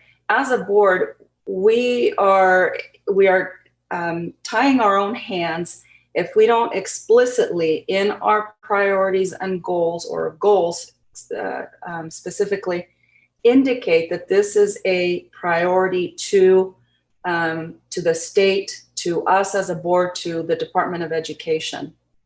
So I just wanted to go back and reach to the conversation that we had yesterday about not having our goals be so vague that we don't have an ability to create change where we need to. And in this particular case, I want to make sure that we have the ability to ask for and or make sure, ensure that we have adequate funding for this very important standard in the state, ethnic studies, as well as moving forward the compulsory bilingual education, I hope becomes a standard as well. But we also will need to have some teeth to be able to get these things to come to a reality. Legislation without funding means nothing. And so we need to make sure that we have that there, and that we as a board are able to affect change. Thank you, Vice Chair Martinez Zapata, for reminding us about that. Jessica says that she can answer. Can you make a brief answer, Jessica? That would be great. Thank you. Sure. Chair Howard and members of the State Board of Education, thank you for that question. I think a matter of professional development around ethnic studies is something that the department has definitely been grappling with. We did not get funding for professional development around ethnic studies. So that's something that we continue to strive for and work through with the legislature. I do want to say really briefly that one thing that I forgot to mention yesterday during our presentation around the budget and the policy is that we have put forward a policy option for the 21 session that would give us some funding that would go to the Educator Advancement Council and would go to what we call the RENs to support teachers around professional development and implementing an anti-racist lens, particularly around ethnic studies. You also heard instructional materials. So we are thinking about that. We're putting our best foot forward. We're going through the governor's process, and hopefully we can get past that so we can get the legislature to actually take some action on that. Hopefully that answers that question. Thank you, Jessica. Thank you for the question, and let's keep that in mind when we come back and start digging into the goals. Our work today is to consider what the priorities are. We talked with the facilitator, and we've also talked amongst ourselves about using the strategies that we take on or the actions that we decide to take this year as the way of honing in on the specificity rather than trying to revise our goals. So our goals, to support students remains the same, but then we clarify how we're going to support students in this year with these actions, with these measurables, and to Vice Chair Martinez Zapata's point, with how do we support that monetarily to make sure that it can happen. So we're going to come back at 11:15. So I'm going to take a little bit, we collectively are going to take a little bit off of our break in order to keep our momentum going. And so 11:15, we will come back and pick up this conversation where we're now leaving it. So thank you, everyone. Have a great bio break, or intake, outtake, if you will. Intake and out, whatever. Do what you need to do for fluids. Welcome back after our break. Chris and Michelle, you're going to take us into our afternoon session. Wonderful. And thank you for this morning. Kind of the exercise that we did around arts and culture and the creative thinking. I think it'll extend very nicely as we think about goals and strategies. Part of the strategy development process is a creative process. So I'm hoping that translates for each of you. A little housekeeping. So in order to, typically we facilitate these in person, and it can be very interactive. So obviously, like many organizations and bodies, we're virtual. So we will be sharing our screen a fair amount to help kind of guide the conversation. So I just kind of wanted to know that. And I know when we share screens, it can also impact, who we see in terms of video and the adjustments we have to make. So with that, I'm going to jump us into, and I'm going to start sharing my screen, kind of what we hope to accomplish over the next several hours between now and 2:30. So a couple big things you can see on the screen. These are the kind of, this is the framework that we want to focus on today. I was able to sit in yesterday and I kind of listened to the conversation about the goals and is this the time where we're going to be adjusting our goals, holding them firm? How do strategies play into goals? So I want to acknowledge that I was able to listen in on that. So kind of what we're going to propose, and we talked to Kimberly about this as well, is for at least this session today, we're going to hold the goals that you've been operating under kind of firm, in part because those are 4-year goals and it's a longer term look. We're going to go through a process collectively. We're going to make it as interactive as possible to start thinking about success metrics for those goals. How do we know if we're successful? And then obviously brainstorming and prioritizing strategies for this board to take on or to focus on for the school year, the next 9 months or so. So does that make sense to everyone? And other than that, we're going to kind of bring you along on different sessions. So maybe a quick thumbs up if that kind of feels right. So another thing, if there are questions,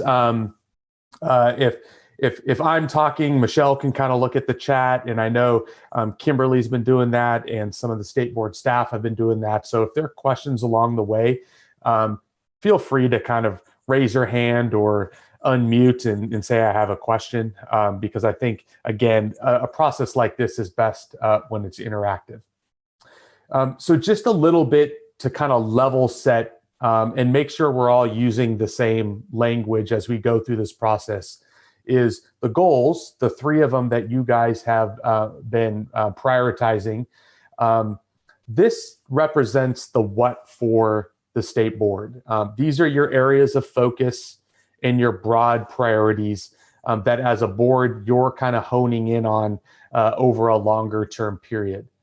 Success metrics is answering the question, well, how do we know if we're actually successful in meeting our goals and achieving our goals? So these are measurable outcomes, metrics. Sometimes they're milestones. So it's less about, hey, we increased something by 3%. It could just be we completed this activity or step or deliverable as well. And we'll definitely get into success metrics. And then strategies. So whether we refer to them as strategies, sometimes you'll hear us refer to them as initiatives or actions. But for the purpose of today, what we hope to do is better understand and better document, better brainstorm, better prioritize what you as a board want to take on in 2020, 2021 school year that is transformative in nature. What can you accomplish this year that kind of moves you to accomplishing your goals? So these are initiatives or actions. In many cases, they're finite in duration, meaning you take on something and you know when it's complete. Don't get too hung up on whether a strategy perfectly ends after the school, the 9 months or 12 months. As we know, programs or projects or initiatives that you take on sometimes don't fit as nicely into that. But these are things that you're going to prioritize. They're all related, but all distinct. So that's kind of one thing I just kind of want to level set. Does this framework, any questions about the framework? I think for many of us, we've gone through some sort of strategic planning process. So it should look familiar, but maybe with a thumbs up if generally this kind of looks okay. All right, so I'm seeing some thumbs up. So what we're going to do for this first session, and it's 11:22, and we're going to target completing this by 11:50. So Michelle, maybe kind of the two of us just will track time. Is we're going to focus on success metrics for your goals. Success metrics will be really important because they may dictate the type of strategies you want to take on for this next year. A little bit more about, let me back up one thing. This is also a point of clarification as we go through this process. So yesterday, it was a great conversation about, what things you didn't see or you hope to see in your goals. As Kimberly mentioned before we went into this section is we're going to use our strategies to hone in on what I'm going to call factors to consider. So as you guys were thinking about the goals you have, the 3 goals you have, this is your feedback. I would hope to see kind of more acknowledgement around equity and inclusion, the challenges we're going to have around access and connectivity. How do those play into our goals? Importance of mental health of students and family, digital literacy, budget and resources can be constraints, opportunities, limitations, depending on kind of where those sit.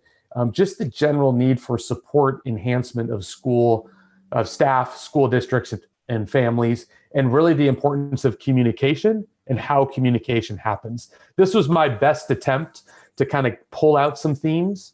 Other themes may come up. You may have other themes in your mind as well. These are things, let's keep these in the back of our mind as we talk about our success metrics and we talk about initiatives. So I wanted to acknowledge that these things sit in an important place for us today as well, and particularly will help us with our strategies. Chris, I want to acknowledge there's some additional suggestions in the chat that we may want to add to this list. Okay. They are specific. I called them topics, but I also think of them as specific actions or strategies that we can take this year in particular that keep coming up over and over again. Okay. Would it be helpful to have those? This is a list that we're going to come back to and kind of have in front of you so that as we're developing the strategies that we're reminded of these things. So maybe these are things that we can just capture. Thank you. Thank you.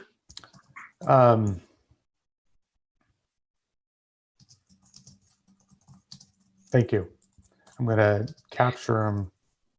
Is maybe while Chris is capturing that, is there anything else that the members of the board would like to ensure that we're thinking about? Again, these are just reminders because you're going to have a chance to suggest strategies, but reminders that are going to be important as we start looking at the strategies for the school year. Feel free to raise your hand or to put them in the chat. Either one is fine.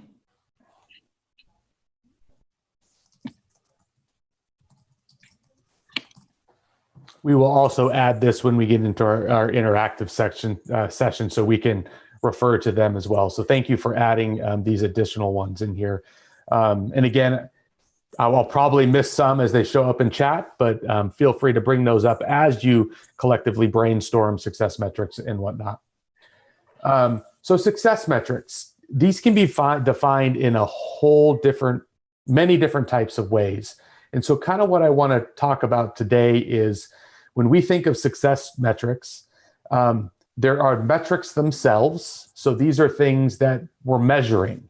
And trust me, these are just examples. I don't want to suggest that these are actual success metrics, but for purposes of kind of explaining it, things that we measure are graduation rates, perhaps attendance, the cultural competency of our leaders and teachers. There are also things that we want to accomplish, like adopting or developing a leadership framework. That's what a metric is.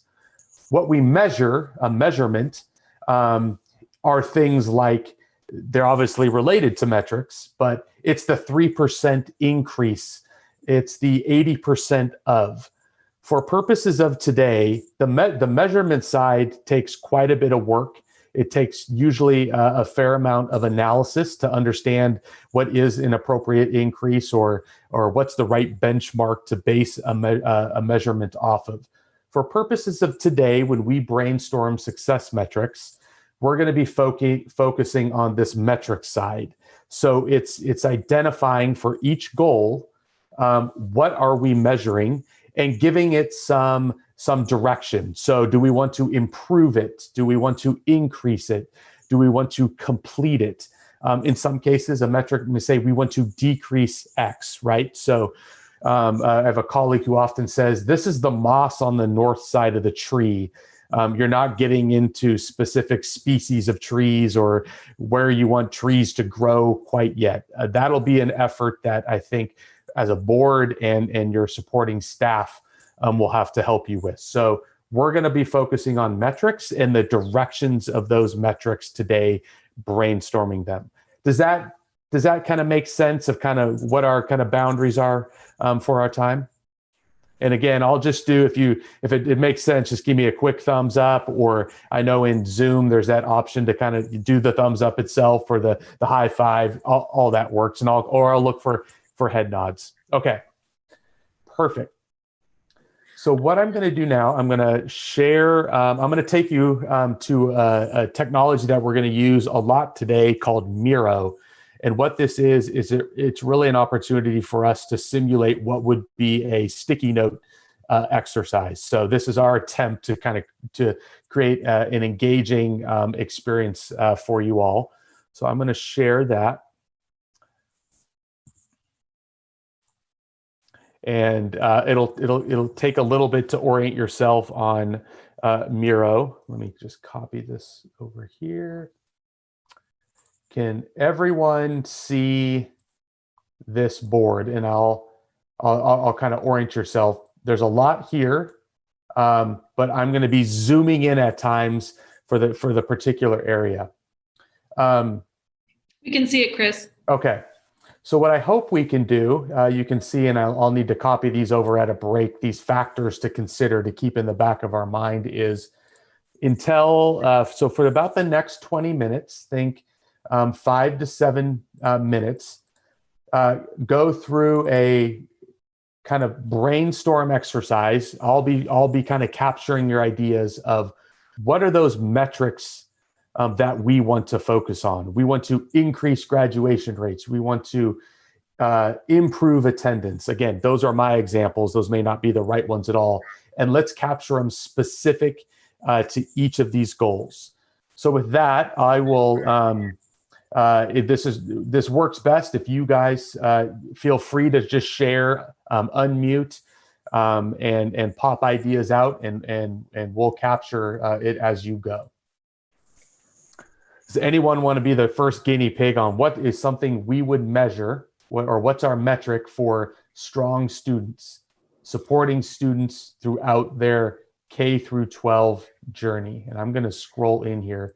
And I want to clarify too. I think it's important for the board, in order for us to feel and be able to measure our success, that we are trying to we measure success by things that we can accomplish, rather than on things that we might have influence on, but cannot control and or have the role or authority to manage. Mm-hmm. These are also metrics for the 4-year period, not the single year. Correct. Can I push back just a little bit, Chair Howard, on that? I was thinking too that maybe they're not things that we can accomplish, but we also need to be monitoring that there is access to them, and that the people that are actually implementing, because we're not actually implementing any programs, right? As a state school board, the districts beneath the state school board are implementing all of them. So like when I referred yesterday to HOPE, we're not directly in charge of HOPE, but would it be something to monitor the Gallup poll study for HOPE amongst all K-12 students to say that, they're being, successful, or they're having access, or their mindset is in a good place, or their mental health is in a good place? So it may not be something that we're directly in control of, but it should be something that we could utilize to use our decisions, right? And use our authority, and use the policies that drive that. And so like if we were monitoring that from a state level and we saw this big drop in HOPE, as a state board, you all would probably want to dig deep into why that's happening or what you can do to change it, even though you're not necessarily directly in charge of it, if that makes sense. That does make sense. I just wanted to be clear, because the examples of like attendance, you're right, those are things we monitor, but they're not things that we can take action on necessarily, unless we decide to sort of make new Division 22 standards around attendance. But again, with local controls, that's probably not within our purview to do so. So I want to give us a sense of like, if the reducing disruption of learning through the banning of hate symbols, for example, like there's a very clear metric there of success, which is it gets implemented, and then the number of complaints or disruptions go down, and we can monitor that, and we've also implemented the policy to make that happen. Another success of that would be, once a temporary rule is made, there is also a law that gets passed, right? So kind of keeping track of, for this purpose, the things that we can influence, as you say, like the Gallup poll on HOPE, we can influence that, as well as the things that we have sort of role and authority to. And my pushback, Chair Howard, is not disagreement, it's making an and. Okay. So it's not an or, it's an and, because I think that, yes, there are concrete things and those should be measured as well, but also don't sway away from measuring values and things that are not directly affected, but directly affect your work. That makes perfect sense. Thank you for the clarification. And my dog really wanted to get a word in there. Chris, I'd like to make a point, and that is, as we look at the change that is happening so rapidly from day to day, sometimes even hour to hour, but certainly from year to year, and as we're trying to put ourselves in position to be as successful as we can in the current year, I'm not suggesting that we change the flow of the activity, but I'm wondering if it makes more sense for us to really concentrate on where we are now and where we'd like to be at the end of this year. And does that mean maybe we look at the strategies and they can be multi-year, but when we get over to the metrics or measurements, that we try to figure out what it is as a board we'd like to accomplish at the end of this year.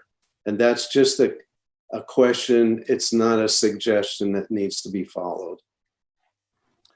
That would totally be up to the board and Chair Howard and others. Typically, when we go through a process like this, is certainly brainstorming, but when you prioritize what you want to take on, you always want to ask yourself, does taking on this strategy help impact, influence the success metric that we've set for ourselves? So typically you want to talk about what does success look like for you, so that when you get to strategies, you know where you're going, what that North Star looks like, and that will help you particularly prioritize what strategies you take on. So typically that's the order it goes in, but we're open, we're flexible. No, I think that's a good explanation. Yeah, let's go with that. Okay. Can we just clarify the just in terms of the notes instead of decrease in hate symbols, that we're really talking about eliminating Eliminate. Yep. Yeah. Eliminating them so that there can be fewer disruptions of learning.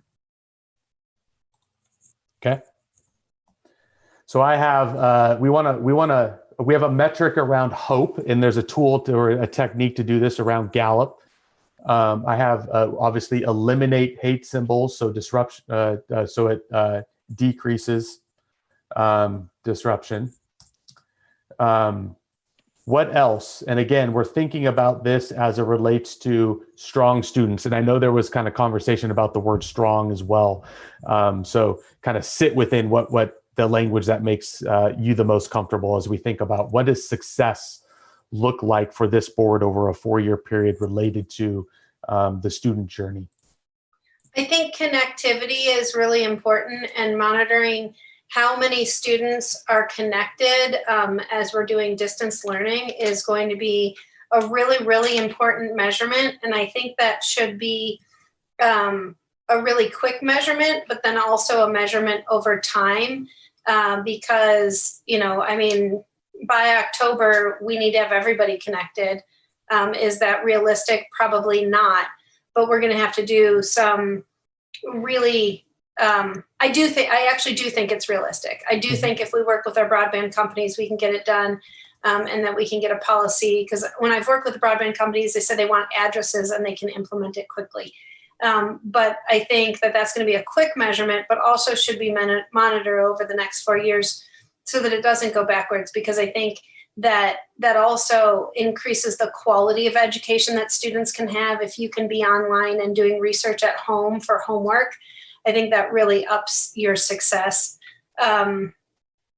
There's also this next year, I think, and all years, we should be really making sure that all data is disaggregated, because there is a real way of, not by intention, but if you just measure all students and all graduation, and you move graduation rates up 3%, is that 3% of the population that was the easiest population to move up, or is that 3% of the population that you're really getting at kids that are more traditionally struggling with education? And so I think that disaggregating that data, because I'll give an example. In Ben Lapine, we have 1,100 students that graduate a year. So moving up 3%, what does that mean? Was it out of one high school? And we've had instances where one high school's graduation rates will go up and others will go down, but you'll still have an increase in graduation rates, which is really not what you wanted, because you're actually, the one school was underperforming. And so uncovering those underperformance and celebrating the areas where the data is actually moving. And I think that's really important when we're talking about, students that are in, special ed programs or minority students. And so that I think is imperative. And also I think this year, just tracking the access for all kids and who doesn't have access, what students are not going to be having access, because I think that it's so important that we fight really, really hard not to go backwards for all of the momentum that we have to get equity and equality in our education system. And I'm tremendously worried that we will do that if we don't have some kind of monitors and really push back to fight for those kids, to make sure that kids in poverty and minorities and students of color, students in rural areas, students with learning disabilities do not fall behind because the data is not disaggregated for them. Thanks. Mm-hmm. Thank you. I think this is the spot where we can insert the development of the compulsory dual language or bilingual education standard. And so your metric is you want to get develop. So that would be develop would probably be a strategy. You want to develop it, whether, and not being an education expert here, develop a program for or develop the ability to would probably be a strategy. So thinking about what is the percentage, so access to dual language programs, or there we go. Yep. Maybe 100% of school districts have access to, I don't know, that might be a success metric. Yeah, no, and I'm talking about the standard itself here, not, again, this isn't a patched or an optional thing for districts. So statewide, just like we have an ethnic studies standard and a language arts standard and math standards for K through 12, Got it. Where. So this is what we'd call kind of a binary. It's a yes, no. We have adopted those standards. Is that what, so as Chris has captured it here, we've successfully, the metric, the outcome would be we've successfully adopted dual language standards. That makes sense. Thank you for thank you. That direction. A couple of things from the chat. One is, you saw that one about moving the toolbar. And then a question from Representative Novoa: would increase hiring teachers of BIPOC community be a goal that's realistic at this point in time? It may not be a year one goal, but it definitely, like, if we put a metric to the number of teachers of BIPOC from BIPOC communities that are hired, that could definitely, we could sort of have a glide path, if you will, year one, year two, year three, year four. By year four, we reach sort of the ultimate goal or representation that would feel like success for this group. Mm-hmm. But we also add maintain onto that, so that not only are we increasing, but we're making sure it's not increased by having others drop off. Because I think it's real important that if there is discussion that it's a possibility of the economy not going well. And one of my big fears is that we've worked really hard to get the scholarship programs and the BIPOC community into teaching positions. And with the first in, first out policies, these teachers that are newer will be eliminated from their positions. And so how can we work to make sure that that these teachers are not lost and that our gains are not eliminated due to a recession? And so I think that's going to be really important. Chris and Michelle, I don't know if this fits. And so if it doesn't, maybe it would be one of the other goals, or maybe we wouldn't do it. But what I'm thinking when I look at strong students and supporting their journey throughout their education experience, one of the biggest issues that school districts are facing right now is that their buildings are antiquated in terms of health healthy facilities. And we've got some really bad HVAC systems and many buildings without windows and so forth to increase the flow of clean air. And so I'm just wondering, is there anything about increasing the health capacity of aging school facilities that might fit somewhere based on the current circumstances that we face? Yeah. Let's capture it here, and we can decide whether it fits under this goal or another goal, but let's capture it to make sure that we've got that. I think that's a great. Thank you, Michelle. Thank you. Director Gill, I saw your hand up. Yeah, I just want to ask a process question. So I think what I'm understanding here is we're doing brainstorming, and is there a refinement time? I'm a little bit worried that a few of these legislatively or statutorily belong to other commissions. There are others that are kind of introducing new data collections that we'll need to talk through with a number of partners and we'll need to seek funding for. So I'm just a little bit confused about where you want us to come in and help with some of those questions around. I would, Chair Howard, if you want to answer first, I shouldn't answer that, but I can. No, it's a good question. I think that there will be a refining process, Colt, and a prioritization process, and a process of clarity on what's within our purview, within the roles and responsibilities or roles and authorities of the state board that we can accomplish. This helps us capture, though, as much as we can, with an eye to the things that we've been really honing in and talking about for this first year, but it gives us an opportunity to create a roadmap for year 2, 3, and 4. Okay, great. Answer the question? Yeah, thank you. Okay. And I see that there's also a question from Student Representative Arenas. Yeah. Okay. Hi. Okay. So the part where it's more hirings for new teachers of BIPOC communities, I was wondering if by any chance, if I'm not sure how this would work, but also looking at a higher percentage of BIPOC community, administration, because it's very important there too, and also mental health therapist, because that's also very important, because we need those BIPOC students to be able to go to a therapist who's able to relate to them on a personal level as well. So I'm not sure how that would work, if it would be 2 separate ones or if it would be one together. So yeah. Great question. I added it in there. I think some of those, whether you split them out into 3 different metrics or keep it as one, I think those can be kind of later, but I definitely captured the kind of admin and mental health therapist roles as well. Thank you, Chris.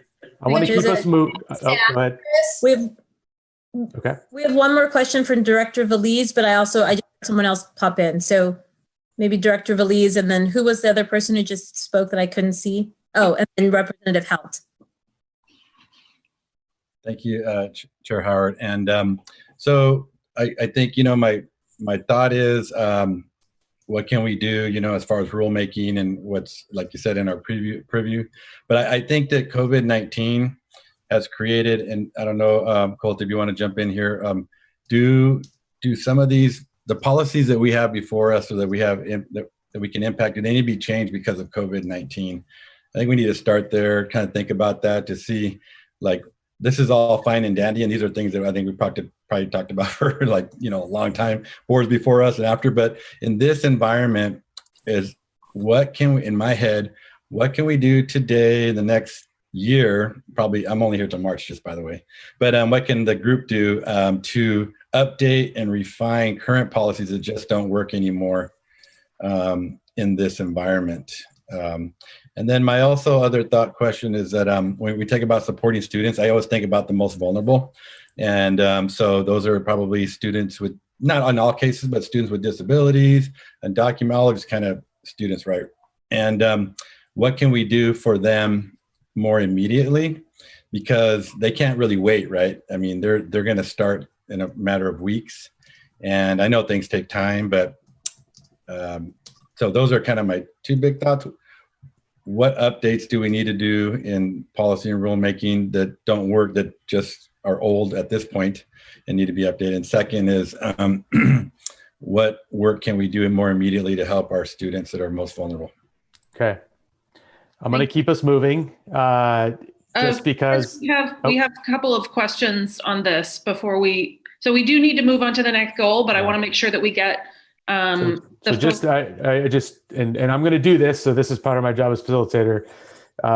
Technically, because the compressed time, we're supposed to be done. So we're brainstorming success metrics. We're not chiseling anything into stone. We're not deciding today, but this is giving you a sense of what does success look like. So we'll capture the questions coming up, but I do want to move us through 2 and 3, because the bulk of what we want to do today is the strategies, what you're actually going to do. These success metrics are going to point you in that right direction. And I'm afraid if we spend too long here, we're not going to actually get to the work you're going to focus on. So Chris, this is Michelle. Let me check in with Representative Helt and Director Scurlock. Are the comments specific to this goal? Do we want to stick on this one? I want to make sure that you have a chance to refine or add whatever it is before we move on. And Chris, there's also in the chat an adjustment from Vice Chair Martinez Zapata that I want to make sure that we capture. So Representative Helt. Thank you. Mine's real fast. It's just adding the word staff to new teachers, administration, mental health therapists, because one of the things that's really important is that you have people that communicate with families as well, like bus drivers and secretaries, to be able to speak dual languages and multiple languages, so that the families feel welcomed into the school community. And without that, if the students have great access, that's one thing, but you also want families to have access, and that comes through staff. So if we could just add that one word, that'd be great. Thanks. Yep. Thank you, Representative Helt. Director Scurlock, did you have anything to add to this piece? Hi, just real quick, supporting students throughout their pre-K, PK-12 journey. I was always thinking about special ed, so special education as far as IEPs and 504s. There's been a large increase in 504s, and a lot of the school counselors across the state, I was in a meeting, they're deeply concerned about supporting students with 504s. There's some similarity with IEPs and 504s, but as far as students under mental health stress, migraines, different things like that, leaving the classroom, coming back to the classroom. There's a lot of concerns around how to support students, not only with IEPs and the reduction in IDEA, where it's only funded at 12 to 14% versus 40%, which is supposed to be the funding, but issues around not being able to support students on 504. So that would be my only addition. Wonderful, thank you. Okay. I'm going to add IEPs on there too. All right, I'm going to move us on. Michelle's going to capture some of the things in the chat in goal 1. So similar process for goal 2. Again, just getting the metrics out. What are things that we would actually measure to understand success? So this one related to goal 2, strong communities and families.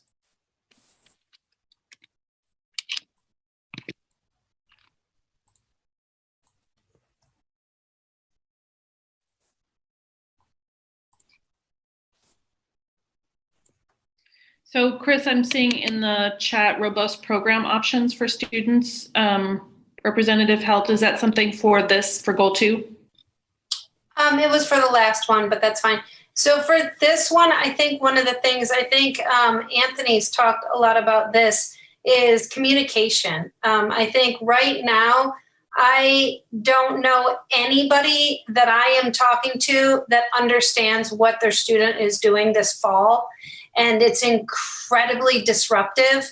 I'm getting calls from parents. They're trying to find, are they doing a pod, which was a word that became a social norm within an hour. I've never in my life seen anything like it. It was quickly defined without anyone telling us. It was defined as a teacher that was going to teach 8 kids outside of a school in a family home or a commercial setting and do schooling that way. And that's what was called a pod instantly.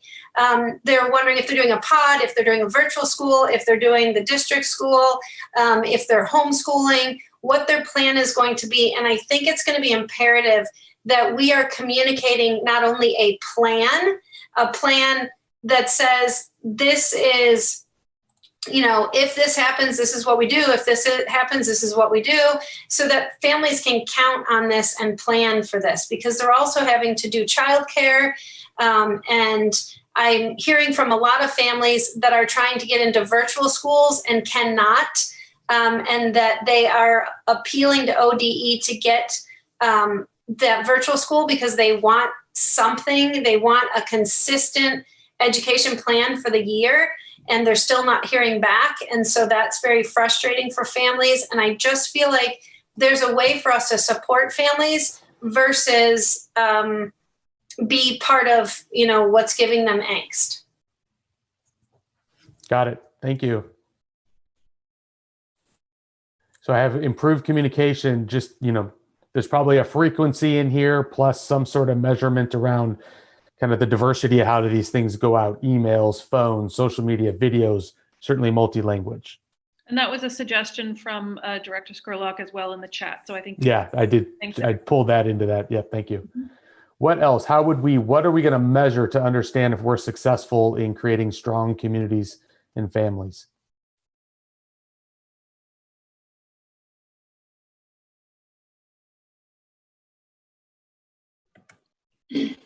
One thing that I always like to make sure we're incorporating is consultation with the tribes. So opportunities to engage and consult with 9 tribes in Oregon. So I'm not sure what the metrics would look like, but I think that would be valuable. I have amount of, and again, yeah, whether that's, there's a frequency, quality. Okay. Thank you. Other board members, those have been quiet. There's no bad ideas here. Kind of getting things that would signal success for us. What's our metric? Chris, there's a suggestion in the chat about adding connectivity. And I know that we had a connectivity metric in the goal 1, but let's go ahead and add it here. And then we can kind of reconcile where we want to have it. Got it. I would piggyback on that in terms of the connectivity. I mean, getting broadband into every household is one thing, but not every household, A, wants to use broadband, or B, has the digital literacy, quite frankly, to use it. And so I think increased digital literacy for families, or to see different generations within the families. I'm thinking of, families that have high school age kids, but they also have elementary school age kids, that the high school age kids are tapped and given extra credit perhaps to assist their siblings if their parents do not have the technical wherewithal to do so. Mm-hmm. Mm-hmm. Board Administrator Pinero thought that it might be helpful if people are writing down their thoughts, that it might sort of keep them going, and then, you can share them. You can use the chat for that as well, and then we can speak them out loud to get them on the record. But just as a way to kind of keep your thoughts moving.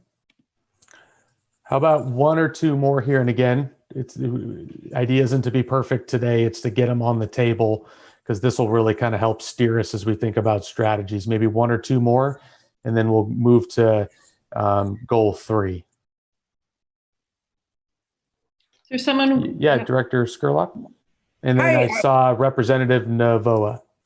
Okay. Hi. Thank you so much. One other thing is, and I put it in the chat, oftentimes having, a survey with parents, students, stakeholders, and things like that, sometimes it helps us just to know, oh, we're doing this right, or, oh, we are not doing this right. Let's interrupt this so we make the proper adjustments as quickly as possible. And so that's something that we need to do. People really do want to share. They just want to be heard when they share. And so being efficient in that area. Wonderful. Thank you. Representative Novoa, did you have your hands up? Well, oh yeah, she did. That's right. Yes. Actually, thinking about improving communication, I was thinking about how we inform the public as far as letters and such as that, and how, at what level of reading are we giving them out to the public? Because I know a few parents that may not have graduated or pursued a further education don't read up to maybe an 11th or 12th grade reading level. So if we can put something out there to make sure that maybe it's at a 5th grade reading level so everybody interprets and understands it in the correct purpose and intent that it was made. Got it. I'm going to add that up in the communication. Thank you for that. That's really important. All right. I'm going to, Chris, did you happen there in the chat, there were some suggestions, families with multiple ages of students and limited technology. I put improved access to technology, particularly more vulnerable communities. Just, I think there's probably some more specific metrics you're going to want to look at there, but I wanted to capture that intent. Does that work for everyone? Okay. I think you can see the refinement that will be needed once we kind of hone in on these. Just for the record, they're not all, there are families that consciously choose to not have those technologies for a variety of different reasons. So it's not always about economics or racial equity. It's sometimes it's a philosophical choice that we are having to come up against. So just for the record. Yep. All right, goal 3, and I know this seems quick, but it's part of the process. We're going to go today over a kind of a 3-hour period to get through everything. Now we're looking at strong leadership, developing and implementing collective leadership framework. What does success look like here? What are our metrics? I maybe want to go back to something that Chair Howard put in the chat a while back around local school board equity committees. I think that is related to leadership. That's more of them, or? Actually, some sort of the success would be a standard or a rule that requires every district to have an equity committee, and that very specifics around what that committee should look like and how that committee should function. The how we get there is a question mark, but that would be the success.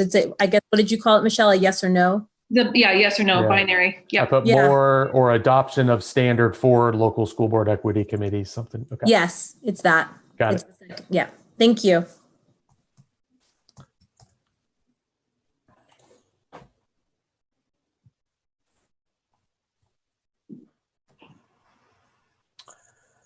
What else about leadership would be important over the next year that we want to make sure that we've developed and implemented? I think there's an overlap here with goal 1 in terms of the number of BIPOC teachers. And this has to do, and this again might not be within our purview, it has to do with influence. There are questions around the data. We talked about grow our own programs. We talk about that there actually are an increased number of BIPOC young people coming out of college with a teaching degree, but we need to understand the data in terms of, are they being hired? And that's something that Director Wheeler brought up as a big question. And that is about leadership and the leadership framework. So we may have a whole backlog of BIPOC teachers ready to enter the system, but there's no system's not actually hiring them, or they're hired into the most difficult schools to manage straight out of the gate. And so that speaks to the retention that was also brought up in goal number 1. As we think about this, just want to make sure Director Veliz, Director Colonna, Director Vice Chair Martinez Zapata, just want to make sure, I haven't heard your voice, want to make sure you have an opportunity as we brainstorm success metrics.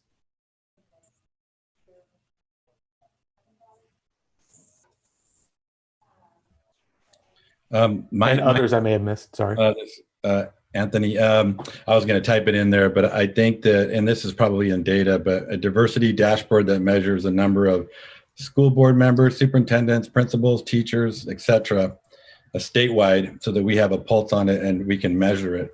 Because I think that's what's missing is, you know, when I worked in healthcare, they literally in the C-suite, they had data like every day that would be updated digitally on these huge television screens, and they, you know, it was right in their face every day. And guess what? They walked by it and they made the changes that they needed, especially when it came to equity in healthcare.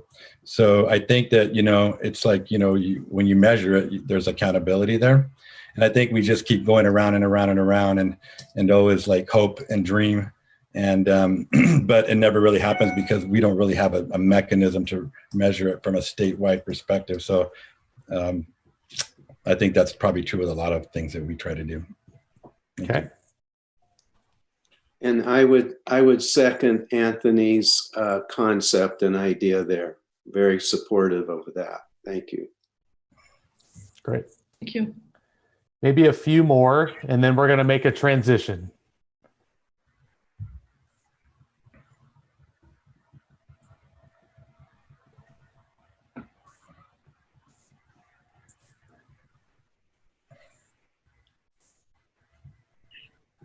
I'm not seeing anything in the chat, Chris. All right. Why don't we make the trend? So this is good. So one of the things when you go through a process like this is you have to be comfortable with non-closure at times. So strategic planning is an iterative process, and you know, there's refinement along the way. So these are great ideas for success metrics, things for you guys to continue to think about, hone, so that you can actually measure them. How do you know if it's increasing or not? And that gets into data and reporting and access to information. But I think this is a kind of really good start that indicates what does success look like for you for each goal. What I'm going to do now is I'm going to make a transition to strategies. And so we're going to spend the bulk of the remainder of our time between now and 2:30 thinking about strategies, the initiatives, the actions, perhaps if it's appropriate for a board, the programs that you're going to take on and implement and achieve over this next year to make sure we meet these success metrics and ultimately get successful outcomes of the goals. So I'm going to switch here, and I warned you I'm going to be jumping between a couple documents as we go through this process. So if it becomes dizzy, pardon that. What we want to do now is a process that we call rapid initiative, or in this case, rapid strategic initiative planning.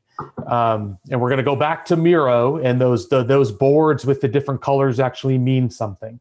So I'm going to walk you really briefly through it, but I think it'll make sense. We're going to go through one of the goals together, and then after lunch, we're going to get into breakout groups. The idea here is, in that visual on this, I'm not even, am I sharing it? Yes. Okay.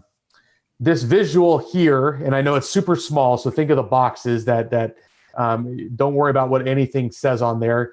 You have your strategy up there at the top. You have your success metrics in this second row. What we're going to be focusing on is all these what look like sticky notes down here, brainstorming and prioritizing and getting down. Everyone is going to have an opportunity to touch and think about strategies as they relate to each goal through this process. So the first bit is brainstorm. Let's get the ideas out. It's in many cases, it's less about the explanation of your idea, but let's get, what is that strategy? What is that initiative you want to work on? What's that action you want to take? Let's get them out there. We're going to shoot for 10 to 15 per goal. Then same group, we're going to go and we're going to say, of these 10 to 15, let's have a good conversation about maybe what are the top 5, which ones really kind of stand out for us, with the eye towards we only have 1 year and there's other years in this plan. So what are the 5 we really want to focus on this year? We're going to practice it, but when we get into breakout groups, we're going to then switch groups. And the group that was working on one goal is going to go and review the other group's work and kind of look at their priorities and make some refinements and adjustments and confirm those priorities. And then we're going to come back at the end of all this, hopefully, time permitting, and say, we ended up with, 15 top priorities, but realistically, can we accomplish all 15? What are maybe the 5 to 10 that we are going to hone in on this year? So you can imagine this is going to be a very fast-paced, interactive process. It doesn't mean everything we do today is fine. Again, it's not etched in stone. I would imagine us alongside Chair Howard and staff will do some refining post retreat. And then there may be even some refining in your next meeting as well to kind of fully adopt this. So with that, let's do a time check. So we're going to go through this process. Do you want lunch to do a hard stop at 12:30? If that's possible. Okay. People look a little glazed. That's fine. Yeah. Is everyone good for 20 minutes of good brainstorming, getting some ideas out? And again, let's get them on there. You don't need to justify your strategy or initiative at this point. We'll document them. Do you also want at this point, like a little parentheses, if it's something that is to Colt's point, or excuse me, Director Gill's point, that it's not it's not something that this group would necessarily work on, but we want to make it a priority to influence other people to work on, or no? Sure, we can do that. So I think the focus here are things, the primary focus, we can certainly capture that. The primary focus are things that you are going to take on as a board. So keep in mind where can you do that, and what's your limitations in that. If you notice, I put one in here. There's some sort of strategy I heard around, implementing a reporting process to disaggregate data. If that's something you guys can actually take on or not, but I heard that in kind of one of the things as an example. But so again, we're on goal 1. This is supporting strong students. Strong students, supporting students through their PK through 12 journey. What are the strategies, the initiatives and actions this board is going to take in the next 9 months? I'll start us off by saying that the rulemaking process and supporting the legal process of eliminating the hate symbols and decreasing disruption of learning. So supporting rulemaking and lawmaking. Rulemaking, law making, and I'm just going to put hate symbols. A little bit of a shorthand there. Great. What's another idea? Again, an initiative or action this board wants to take on.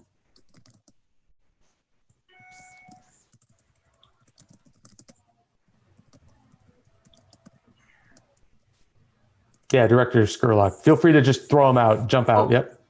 So the one about, sorry, I can't see it. There's a bar over the yeah, that's one of the, let me, I want to hone in here too. Does that work? Oh, there we go.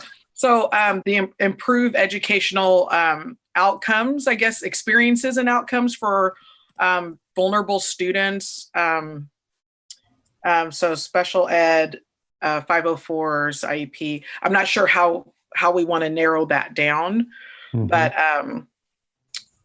I was thinking about special education in 504. So improve educational outcomes. What is that initiative? What's an action look like, or what's an initiative look like related to that improvement? Is it an adoption of a new curriculum? Is it, and again, you'll have to tell me whether this is within scope or not of the board. I see what you're saying. And so it could be adoption of specific structures, but I'm not sure if those structures aren't in place, but maybe they're not being implemented. So adoption or restructuring of processes, maybe. Would that work? Also, Director Skurlock, say have an action that this board could take as a review of the current policies around those two, the IEP and the 504 plans. Got it. Yep. That's good. And then, Thank you. okay. Yeah. Thank you. Yes, thank that. You read my mind, Kimberly. Chair Howard, sorry. I'm trying to be formal as well. So I think that that's a really important clarification, is to review the policies or the standards that we currently have. And then I also wanted to clarify how what we're doing at this moment is different or differs from what we did previously, from the previous brainstorm. Are we adding the filter of it's within our own ability as a board? Is that the only filter that we're adding? Or so what we did, yep, that's a great question. What we did before was a success metric. So ultimately, you're going to have a set of measurements that you're going to track to know. We said we wanted to increase the health capacity of aging school facilities. So how do you know if you're doing that? There's a metric. So it's, what does success look like? These are programs, initiatives that you take on. One is a measurement. Another one is a body of work, a program that you take on to hopefully improve that success metric. So maybe an analogy is helpful here. If our outcome is we want to build a house, what we're doing now is saying, what are all the things that we need to do to successfully build that house? What are all the pieces and parts that will help us to achieve that outcome? And so when we look at those outcomes, we want to think about, well, what are the things that will contribute to, for example, increasing the diversity of our staff, teachers, and administrators? What are the things that we can do as a board that will move us towards that outcome or goal? Yes. So we would want to start the process of developing standards for compulsory bilingual education. Right. Perfect. Right. And the success metric says, we've done that because we met some certain threshold or whatnot. Yep. So I have developed standards for compulsory bilingual education. I really like the idea of connectivity, but I don't think it's something that we are able to work with at our level. I don't think the governance or the funding is there, but it sure seems like it would be something given the current circumstances. But again, I don't want to bring forward ideas that we don't have control in some way over. Thank you, Jerry, or Director Colonna. What I did, Director Colonna, I just put a couple stars in connectivity, and it's something for you guys to think about. It may not be within your specific lane, but it may be something as a kind of a broader community around education that you pass along or you help influence in some other way. Thank you. Yep. Can I also add that we want to research the most impactful process for creating a rule around local school board equity committees? Because we were given advisement from the staff that there's 2 different ways we can do that. And so one of the actions that we could take is research and develop, yeah. Yep. I wanted to, I've been struggling with how to articulate this in terms of the work that we do, but I don't know if it would be review or research hiring practices if those are statewide. Yeah. Bridget, I'm sorry to interrupt you. We're having terrible audio with you, so. I got a little bit of it. I have review, research, hiring practices, and I'm assuming within that is some sort of incorporate best practices. And maybe this relates to some of the kind of diversity, equity, success metrics you had kind of earlier. Director Wheeler, if you want to clarify in the chat, I'm happy to make sure that that gets captured. Thank you.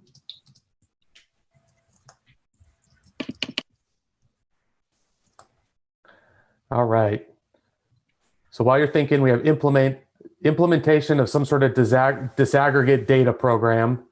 That thing keeps getting in our way, doesn't it? Supporting rulemaking, lawmaking for hate symbols. This is a legislative process. Adoption of structures or processes to support, I put special ed 504s, but I think we were clarified that review policy standards related to IEPs and 504s. Develop standards for compulsory bilingual education. Those are things that you would work on completing. I acknowledge this connectivity and finding the right home for implementation there. Research and develop the most impactful process to increase local school board equity committees. Review research hiring practices, incorporate best practices related to equity and diversity. Are the ones that we have now. I would just add from Director Wheeler that statewide versus district, just kind of get as part of that research and review. This might be very granular. Also, is meeting with COSA, the Educator Advancement Council, TSCP, and OEA, like just to kind of develop or deepen the relationship with those entities? That's actually, that was something that I wanted to mention. You also can include in here things that where you want to influence other, bodies, rulemaking bodies. So even though it might not be within your purview to actually make those decisions, this is certainly a place to say we need to increase our influence as a board, maybe, in developing relationships and influencing those other policies. And what were the meet, deepen relationship with who? You have to help me out there, sorry. Sure. COSA. COSA. OEA. TSPC. Or is it CP? TSPC. And the Educator Advancement Council. Not to dominate the conversation, one more while it's in my head, is I think work that has already been started, but this board can support, influence, and or promote rulemaking that supports and influences equity training and development for current district leadership and in the building and classroom educators. That was brought up in one of our reports. So if somebody needs to massage that a little bit to make that make more sense, but that's just to capture it. Do you guys draft legislation or do you support others? We support others in rulemaking of legislation, or we support others in promote or support. So you're not actually drafting. Yep. Yeah. Okay. That's great. Maybe, Director Russell, then Director Skurlock.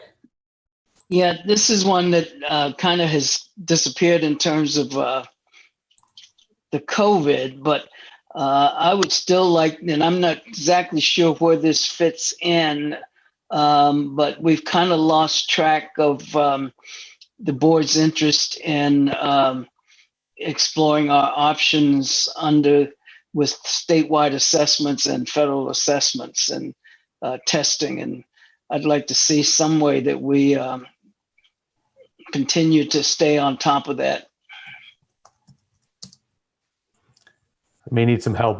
How do we turn that into, what's the action we would take as a board? Is it an influence? Yeah, I don't know whether it requires legislation or what. I mean, we've had conversations about it, and it was up until COVID struck, it was one of the issues we were going to have more conversation about at the retreat and explore we could or couldn't do in terms of changing the requirements around assessment. But Yes, so we still want to have that, George. So I think it's another one of those research and develop a plan for addressing assessments in the Division 22 rules, OERs. Thank you. Yeah. Thanks for the help. I like to translate for people. Yeah, thank you. It's helpful to me too. Director Skurlock, I think you had your hand up if I saw it correctly. Hi, and I also added this to the chat. Thank you. So an idea, research and develop practices to combine academic and mental health supports for students. And the reason why I say that is because we know that we have to uphold the academic standards for kids to not only graduate, but to be successful outside of their pre-K through 12 education. So that, but also in the midst of COVID-19 and just in general, where we know the suicide rate has increased, even with 5-year-olds, 7-year-olds attempting suicide, that if there's a way that we can change maybe how we do what we do, but still provide opportunities for rigor. And I don't know what that looks like, but just something to think about. So I said research and develop practices to combine academic and mental health supports for students so that we can be sensitive, or we can think about multiple ways to support our students in the midst of COVID-19, and and maybe what books or videos or what have you to use versus not to use. Even though it might be part of our literary canon. And so just kind of thinking about what we can do at the elementary, middle school, and high school level, where we can be strategic, but yet cover Oregon Department of Education's academic standards.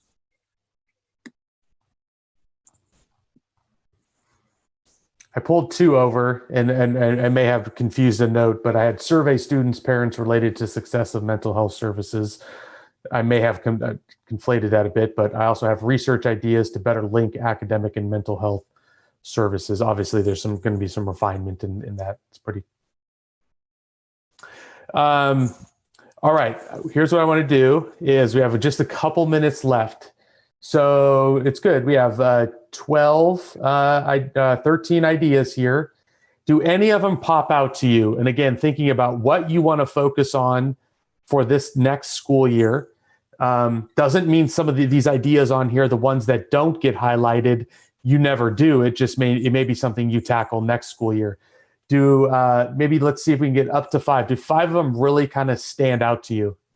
Chris, can we also ask, so I just want to remind people that we are in the goal around students, focus on students.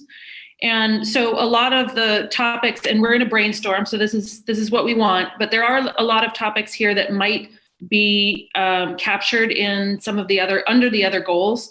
So in this, when we refine down to the 5, let's really focus on those that are specific to students, and then we'll make sure the others are not lost.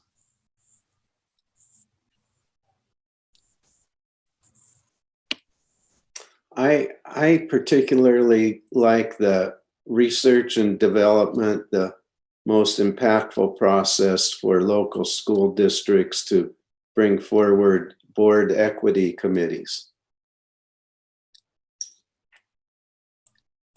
So that is one in particular that I wonder, Director Colonna, can we put that under our leadership goal? Yes, definitely. I think that is a great example of how this board can influence leadership across the state. So let's maybe put that one over under leadership. I just moved it over. Don't look at the screen. I'll make you dizzy when I do that. Good idea. I think that COSA, the relationship with COSA and the other agencies can also go under leadership as opposed to the student one. I agree. Yeah, that's what I was going to say. Thank you. Got it. That's great. We're making headway on other ones. And as far as these, I would say that I don't know if you want us to list our top priorities individually or just randomly, but I would say that's at least my top 3 on what is remaining here would be the hate symbols one, the dual language or bilingual standard.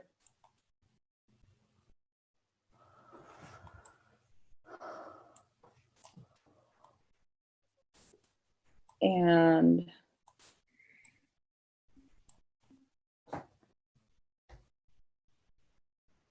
the assessment one, also, I'm glad that George brought that back up. On the left, yep, right there. This one right here? Okay. Yeah, this is George. I don't know. I think the connectivity one is going to be such an important issue, not only just right now in terms of COVID, but down the road as the whole digital learning piece and research and homework and so forth. Families that don't have connectivity are going to find it to be a disadvantage down the road. And if there's some way we can help ensure that all of our students' families have that is important. Can we also move the promoting the equity training to the leadership?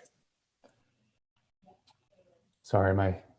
Oh yeah, you were typing, Chris. Equity, help me out. The one that you were, promoting, supporting rulemaking. Right here. Okay. Yep. Yep. I think that's a leadership one as well. It's all right. It's brainstorming. We'll sort this stuff. This is good. Any other that you feel would be important of what's remaining up there to pull down? Again, we're not finalizing anything yet, but we're saying these seem to be a little bit more important for this coming year. And then I think it's break. The best practices around hiring should also probably be under leadership. That one that your arrow's on. Mm-hmm.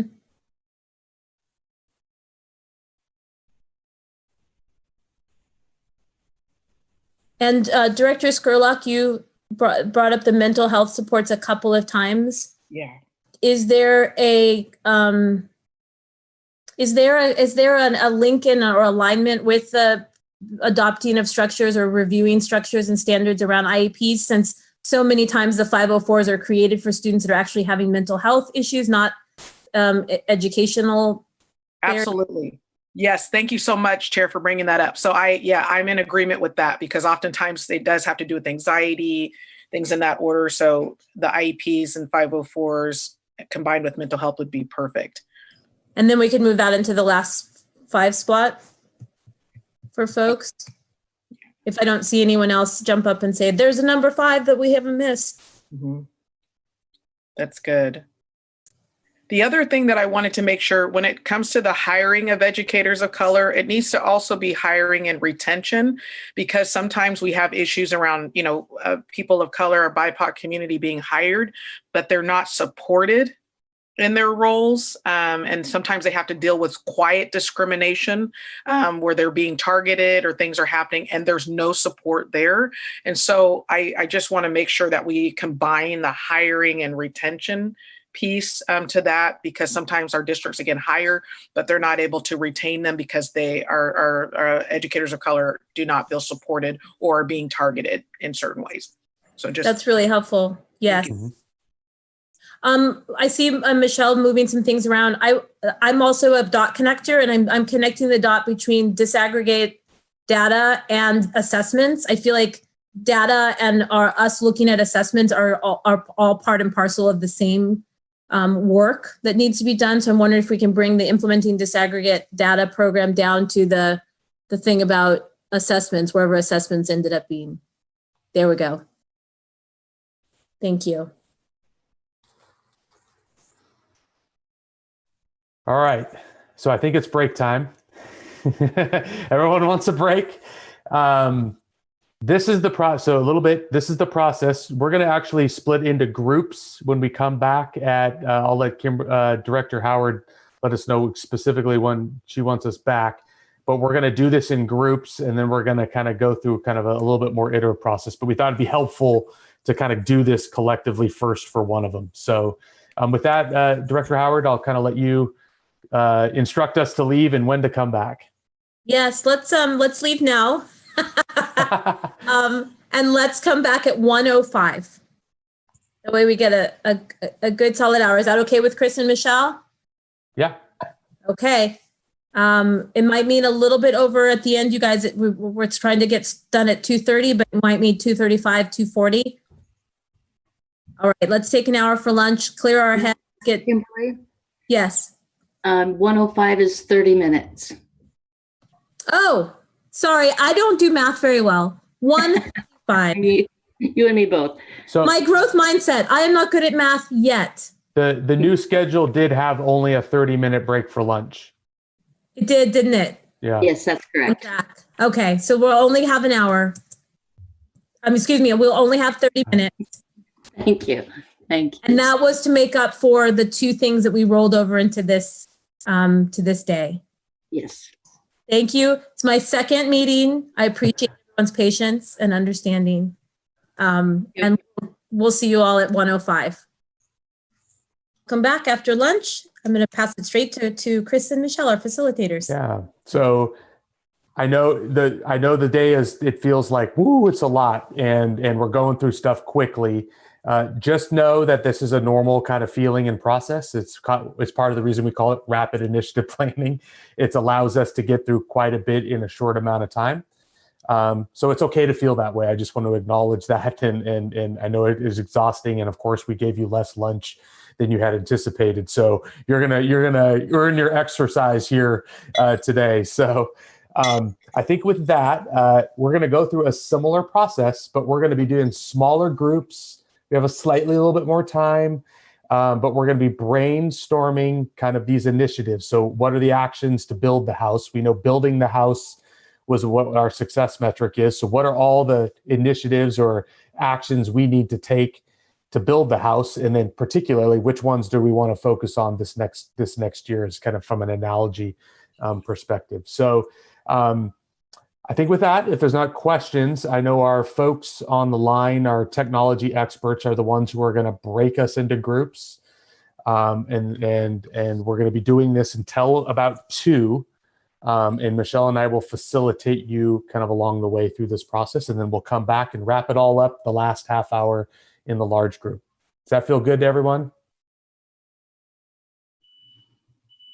All right.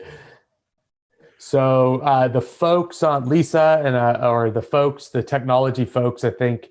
So I have Representative Arenas, myself, Chair Howard, Director Second Wheeler. Vice Chair Wheeler. Mm-hmm. Okay. Yeah, we're just missing Jerry Colonna, and that's it. Okay.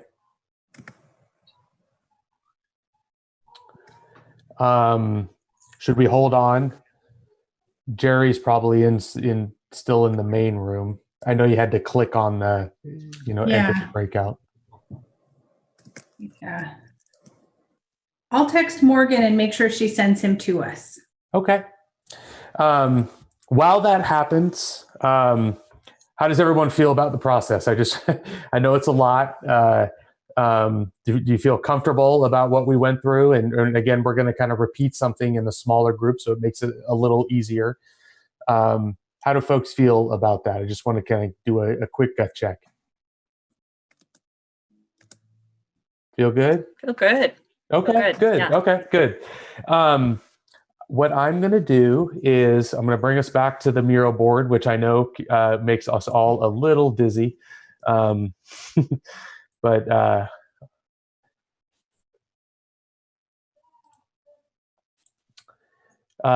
can everyone see the board? I always have to ask that question. Okay, good. So just before we jump in, I just want to ground ourselves back in. We have these success metrics, and these are kind of the brainstorm list. These will get kind of finalized and honed. But what success looks like for goal number 3, we're focused on strong leadership. Hold on one sec. Michelle just texted me. Yes. So for goal number 3, strong leadership, develop and implement collective leadership framework. Some of the how we would measure success are kind of more of, or in this case, we heard a lot about the adoption of standards or requirements for local school boards to have equity committees. So that when we get that, that would be a success.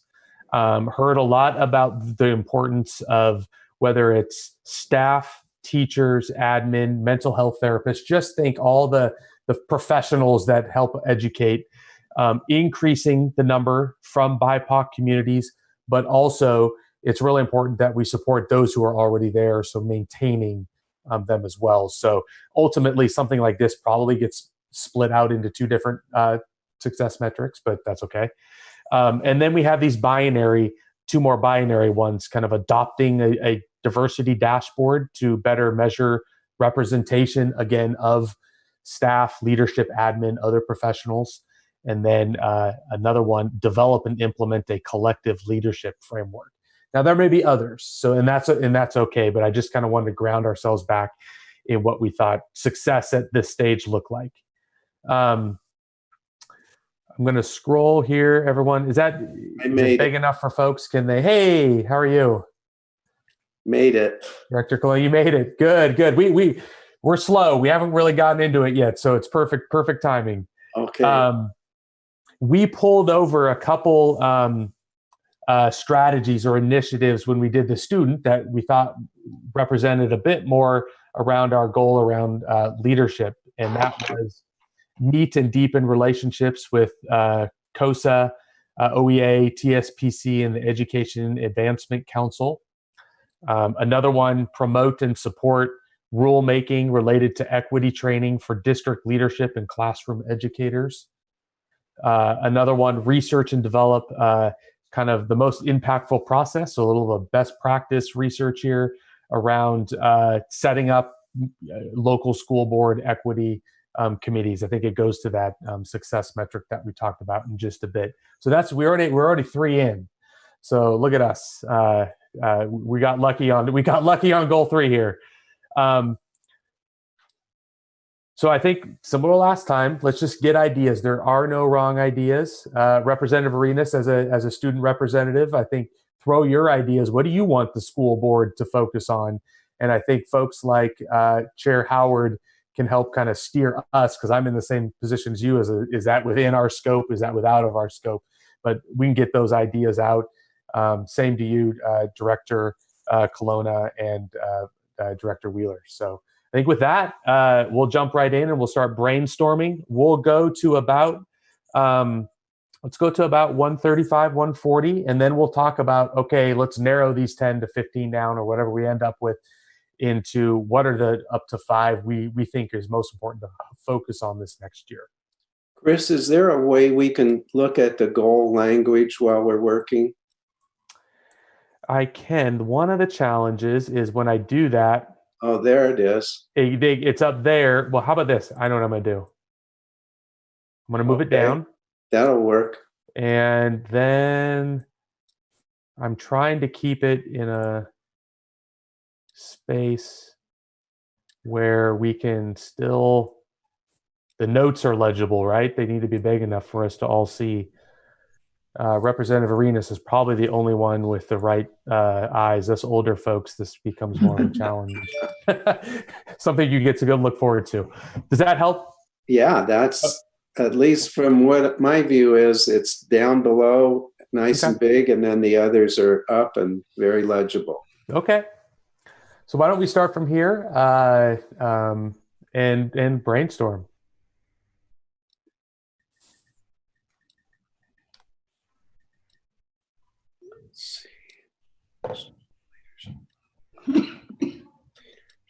Framework.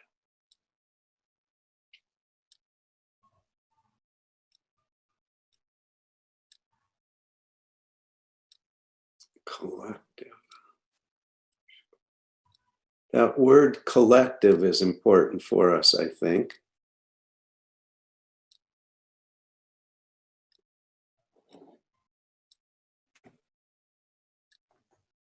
I have a quick processing question. We had identified different strategies, or not necessarily a goal, just above. Are we keeping our brainstorming centered around what we identified previously that is above, or those what we're putting in here? Or are we thinking of other ideas outside of the brainstorming that we've done? And when you say above, are you talking about these kind of 3 white sticky notes? Are they the same as I guess my question is, are they the same as the 3 above? Because I was a little slow on tracking. Oh, okay. So what we have above here, in the gray box, those are our initial attempts at success metrics. So Michelle gave a good analogy here. Success metric is, you know you're successful when you build a house. The house is complete. What you do to build the house are your strategies or your initiatives or your actions. That's what we're putting in below. So above is how we would measure success, with refinement, of course. And below is what we're going to do, what specific actions we're going to take, what initiatives we're going to carry on, those types of things. Does that help? It does. It does. Okay. Thank you. Yeah. So Chris, we're still focusing on the brainstorm right here. We're brainstorming around strategies or initiatives or actions you want to take this year related to goal 3, strong leadership, develop and implement. So again, we're in the phase where no bad ideas. Just if you think of something, hey, this would be a great action to take on or an initiative for us to focus on, we can get it out there. I'll look for, obviously, Chair Howard and Director Gill to kind of steer whether we're like, ooh, that's outside the scope of the State Board of Education, but get them out for sure.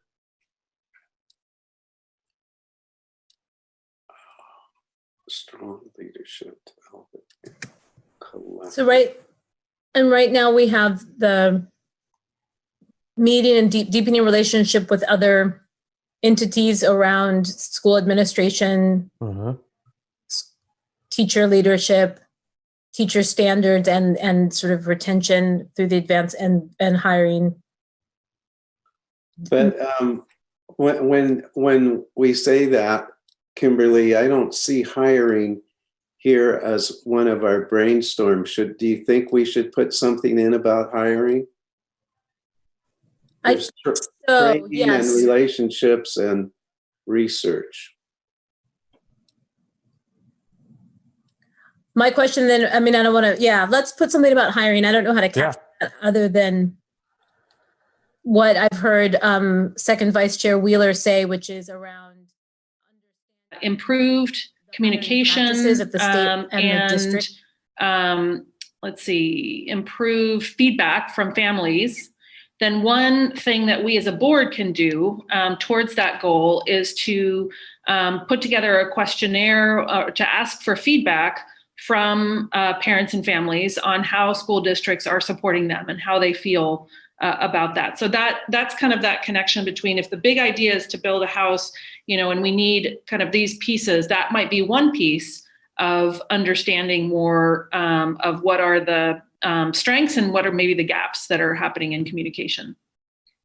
Thank you. Director Martinez, did that help a little bit? Sorry, Vice Chair Martinez. Yes, and I guess maybe, yes, it did help. Thank you very much. I think I'm getting blocked in that some of these are, as George mentioned before, I think his question is my question as well. And I think that's where I'm getting some blocking, some, not all of it, is that some of these are local control issues, right? Improved communication is really, I mean, the board, rather ODE, is responsible for communication to some extent to the school districts. But as far as communication to families and communities, it really comes from the local districts. So, I guess maybe what we can do to influence some of that is to give more precise, or to ask, or to give more precise guidance on digital literacy, for instance, to the families. Mm-hmm. And digital literacy, and also, well, and then not just guidance, but also maybe training on that. But again, I think that that's more of a localized issue as opposed to a broad ODE board issue. Right. This one is a little, you're right. I think this goal area is a little bit trickier from that standpoint in terms of how to influence. I think your suggestion here is a great one, an example of, you know, what we can do. We can kind of provide that guidance. And I want to apologize. Yes, I do know Director Valise that she goes by Martinez Zapata. I'm sorry. I see it on your screen, Martinez, so I always go to that. So apologies for that. Yes, Director Russell. Just to follow up on that, I think there are some things that as a state board we can do to either influence or require local boards to improve relationships, engagement of communities and families. One example, and Director Vice Chair just mentioned it, for example, a lot of money flows out of ODE to school districts. The school SSA, Student Success Plan, is one where as a part of the plan that each district has to submit in order to get the money, one requirement can be and has been, tell us how you engage families and communities as a part of this process and planning on how you're going to set priorities and put your money and so forth. So doing those kinds of things in other ways seems to me as one way we can keep front and center that we do expect local districts to engage with families and communities as they start to make some of these decisions.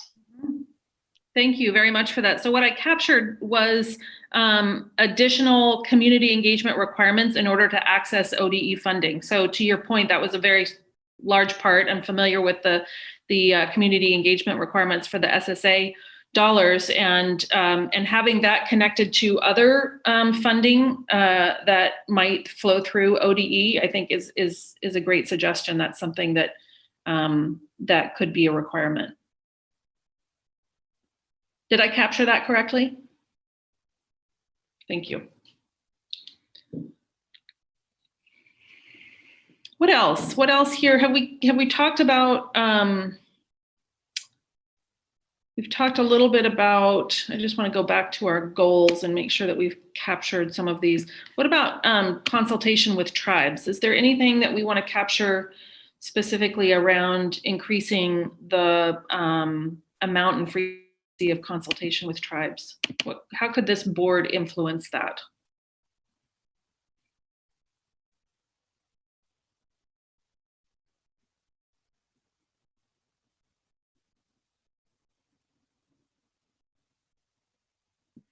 That's a really good question. I've been thinking about that one just before you said it. I was like, how can we do that?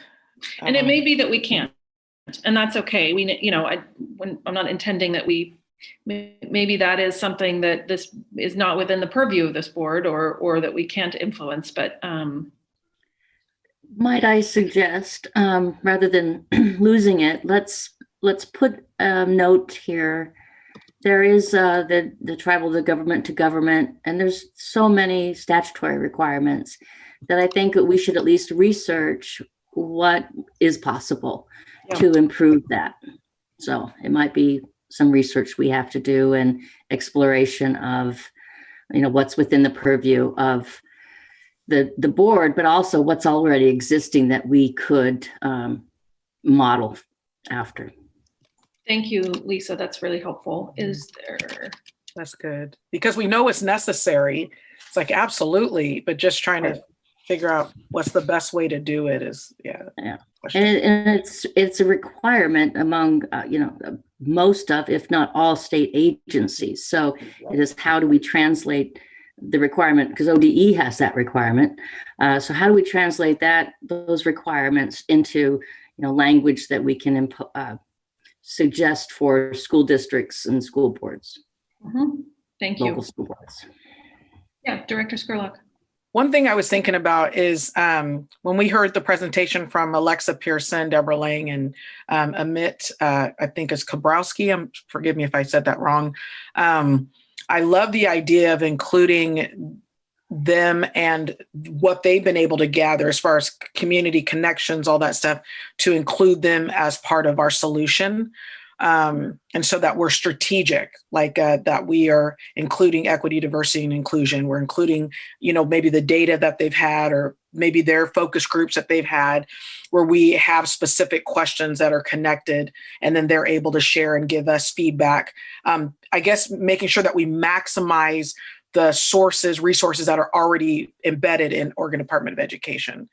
So I can't remember what are they all a part of equity, diversity, and inclusion? Sorry, I don't want to.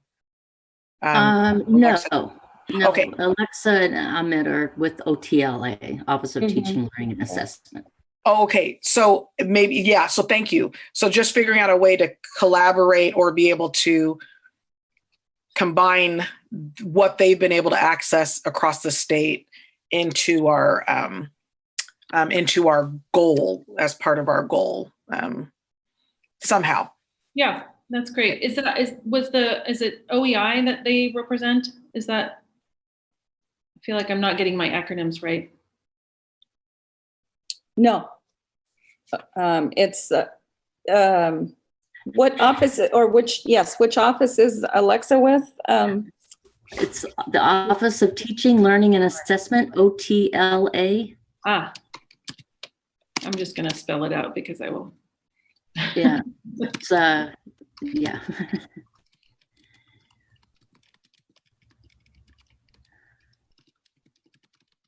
And I don't mean to.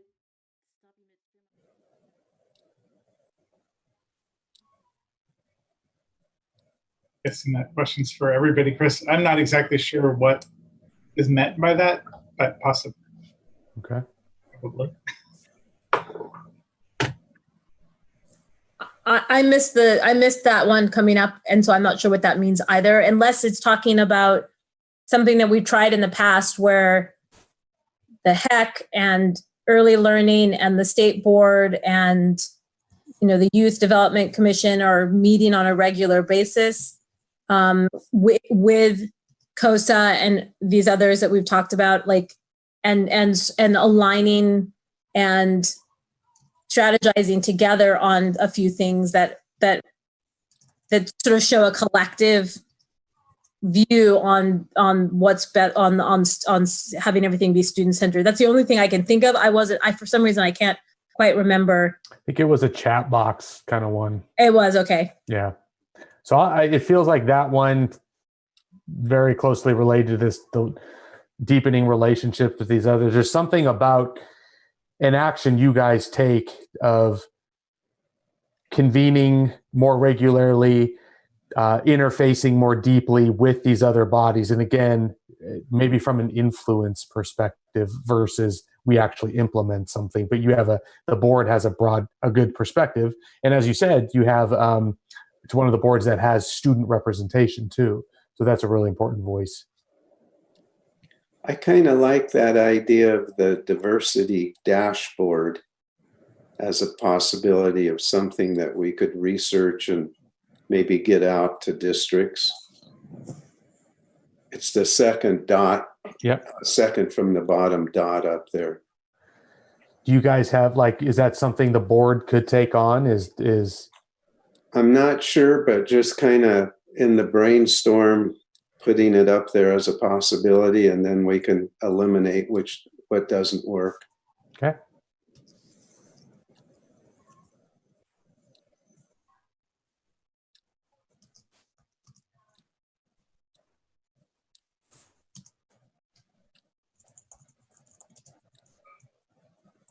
So revisiting our success metrics, we had, I think we could put an action of working with the Educator Advancement Council on understanding how we can support maintaining and increasing the number and percentage of staff, teachers, admins, mental health therapists from BIPOC communities, and to Representative Arena's point, from LGBTQ communities, LGBTQ plus support.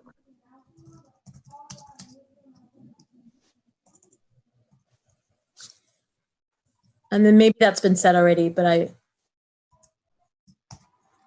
If it is, that's fine, because then it's usually an indication of how important it is, and we move it down, right? True story. True story. We say it more than once.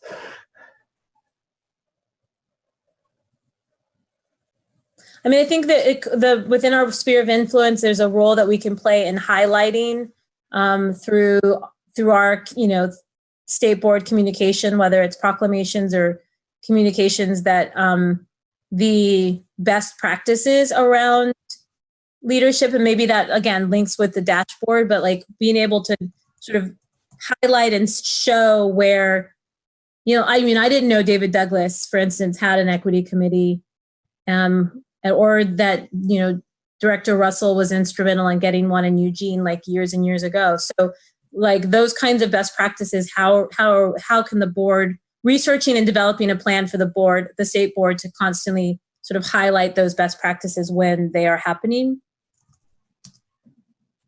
So I put utilize board communication platforms, that can be what exactly that means, to highlight, show equity and diversity best practices.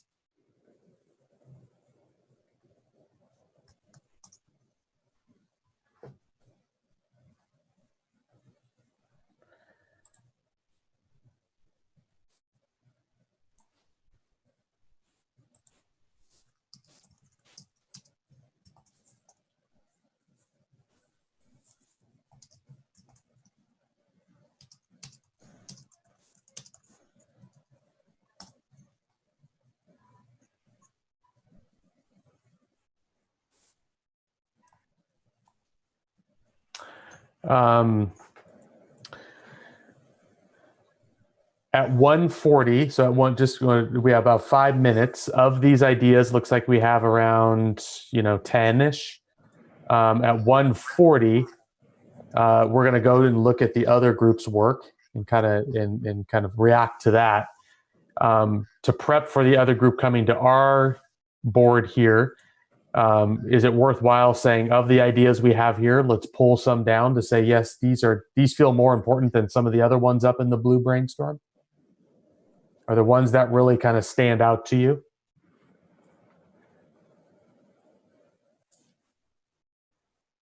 Well, the committee, for sure. The one about the equity committee, yes, that one. That feels very tangible and actionable.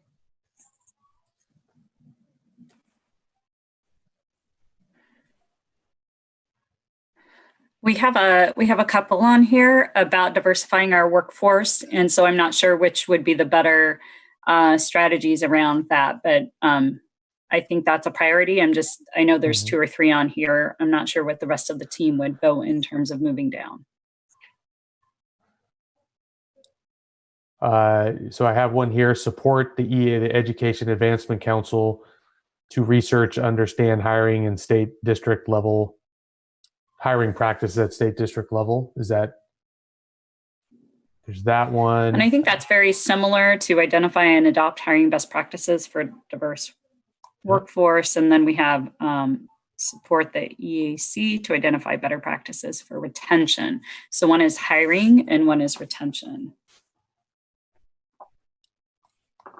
And again, what we can kind of hone in on going forward is, what's that right language that keeps this within the scope of the board? Is it assisting them with research? Is it using some sort of communication platform to influence those types of things? I think what I'm hearing from Director Gill and Chair Howard, are there's certain aspects of that process that the state board can play in, and there's others where we're more in a support role. I think a really important one is the identify ideas / support local districts and bringing student voice to school board. Yeah. This one right here? Yeah. Okay.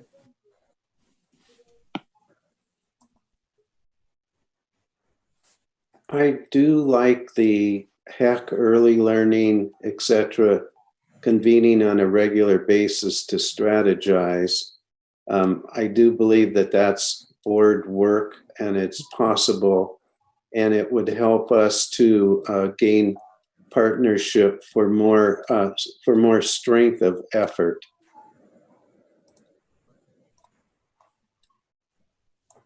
My question to the board would be, are those two separate convenings, or is it bringing the entirety of the group together? Do you know what I mean? Like, one are state agencies, the HEC, early learning, and the other are, well, except for Educated Advancement Council, are external, TSPC, but they're external, and they are specific to areas of what happens in the specifics of operationalizing the work.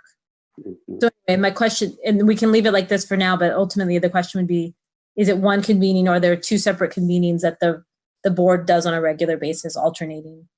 Good point.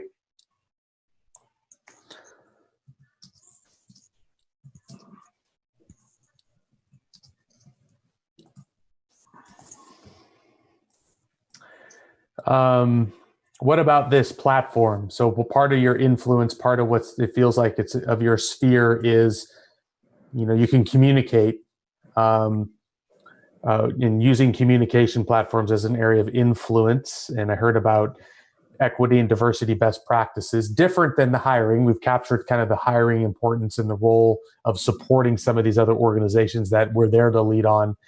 But this would be communicating best practices that you're seeing in other school districts or other schools. Does that feel like one that is a top 5?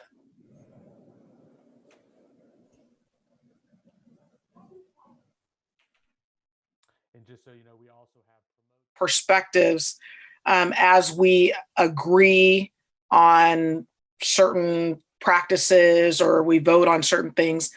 I guess I just want to make sure that that is a part of our culture as well as the board, and that also impacts the local, where we don't step into a space and speak on behalf of different groups without first engaging or at least asking them, which then impacts our decision.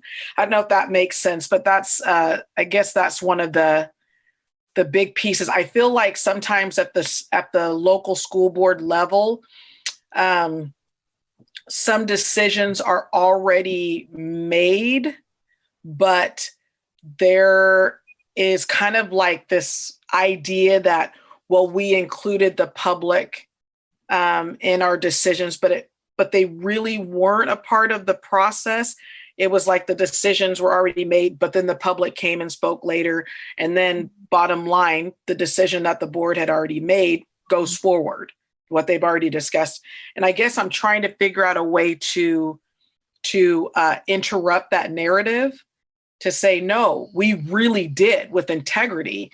We questioned or had outside voices, or our communities, we accessed our communities, asked specific questions before we moved forward. So I don't know if that helps, Guadalupe. I know that's probably I'm still processing. I wonder, would it be okay? Sorry, go ahead. No, I was just going to say that to some extent, Jennifer, in some communities, we saw exactly that happen with the student success plan that were developed, where the boards had already made a decision about what it was going to be, and then went out and got community input and said, they told us what we knew we were going to do anyway. So yeah, I agree with that. One of the things that comes to my mind is, and I wasn't quite sure I got it all, the structure of this rules advisory committee that was talked about earlier and how broad it was going to be and diverse and so forth. It seems that at least is a good touch base for the board if it really is reflective of a variety of diversity within the state and so forth. That's a great. So I hear maybe an idea of ensuring that the diversity of the rules committee it reflects kind of the board's intentions behind that, and therefore is this kind of, am I following the right train of thought, that rules committee then would support your idea of increased engagement with the community? For the state board, I still think we got to figure out how local boards we work that piece. Okay. So maybe because this one seems to be something that we're stuck on, I'm wondering if maybe we, and I want to first welcome Representative Helt. Welcome to the breakout. Hi. Hi. We're focused on goal 2, strong communities and families, and have been having a conversation. We're kind of at the end of our brainstorm and now moving into identifying specific strategies to move forward.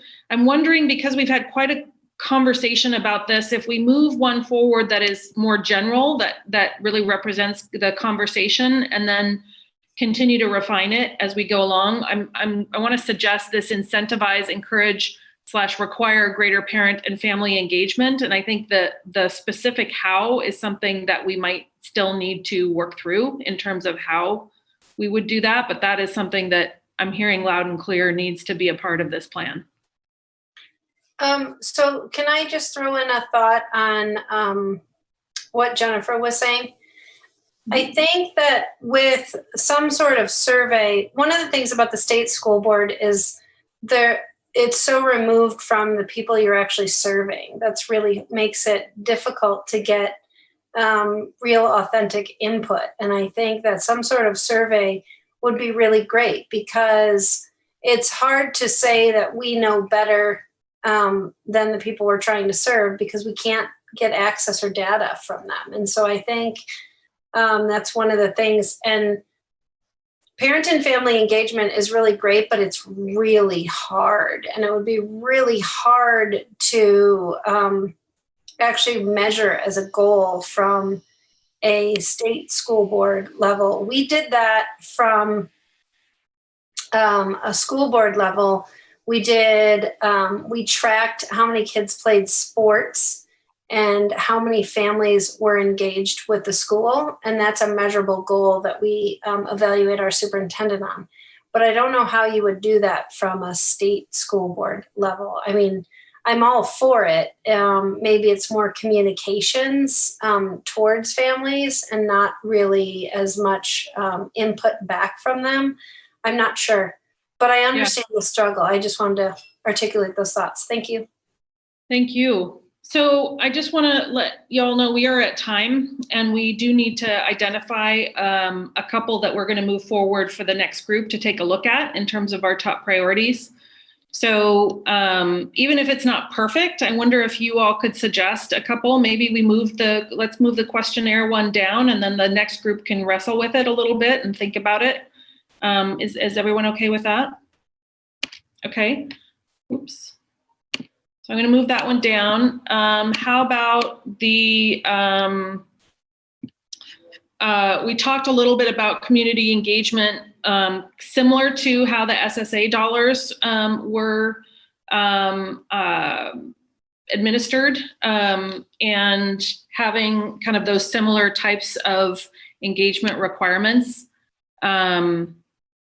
It could either be this one, incentivize, encourage greater parent-family engagement, or direct local school boards to increase local engagement, similar to SSA Success Act.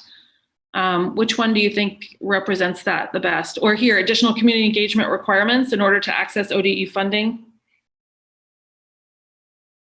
The last one, I'm seeing nod. Yes. Okay, great. So let's move that one down. We talked about doing some research about how to engage with tribes. Is that one that we want to move down as a priority? I'm seeing some nods. Sorry, this is so fast. I know that we're moving really quickly through this.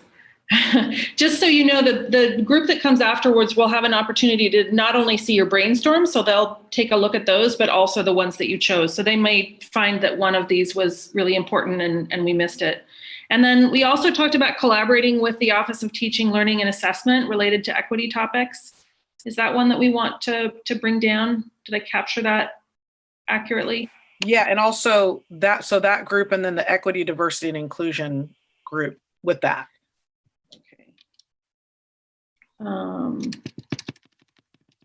And equity, diversity. Yeah, diversity and inclusion.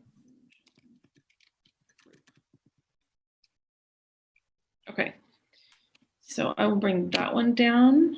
Are there any others that I have missed here that feel like they would be critical to include?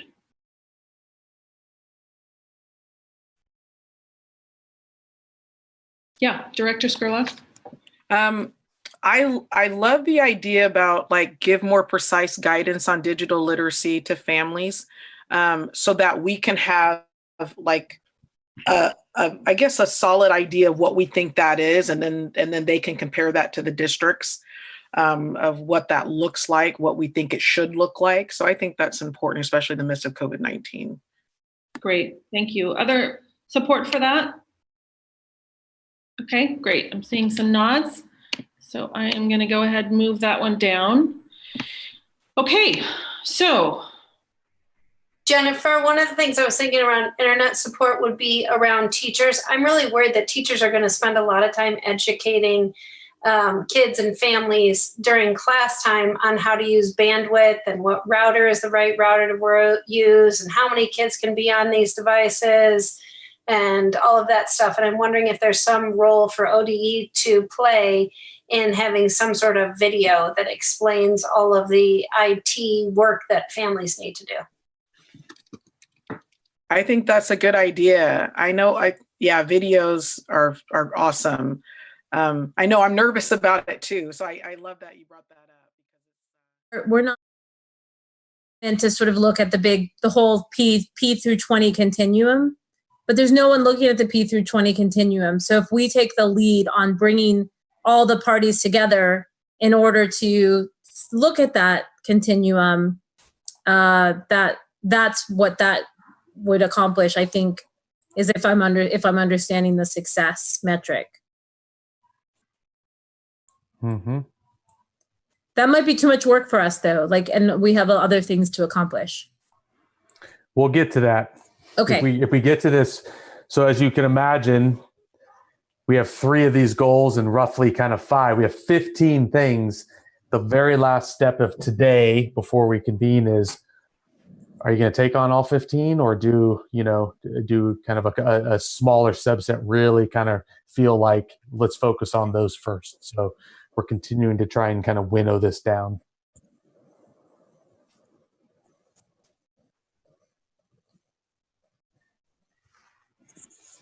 All right, keep thinking. I'm going to check in with Michelle. And I just, there was a small note from Morgan about bringing people back at 2, but we haven't switched yet. So do you want to ask them for more time? Do it. Let's,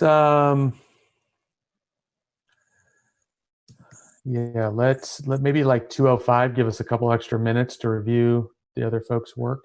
Okay, I'll text. Okay. Thank you.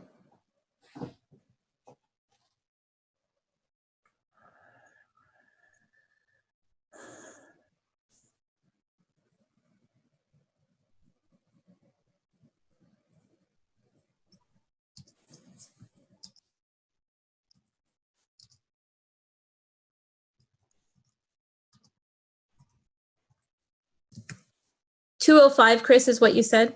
Yeah, let's do that. Okay.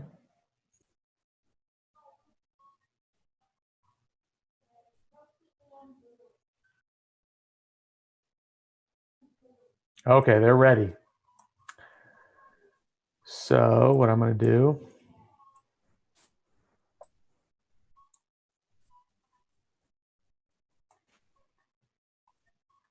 I'm going to look over here. So, oh, they moved some stuff. Okay, so let's orient ourselves. Oh, let me actually tell Michelle. In this.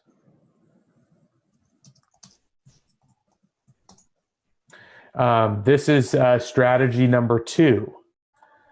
So let's just kind of ground ourselves real quick. Goal, strong community and families.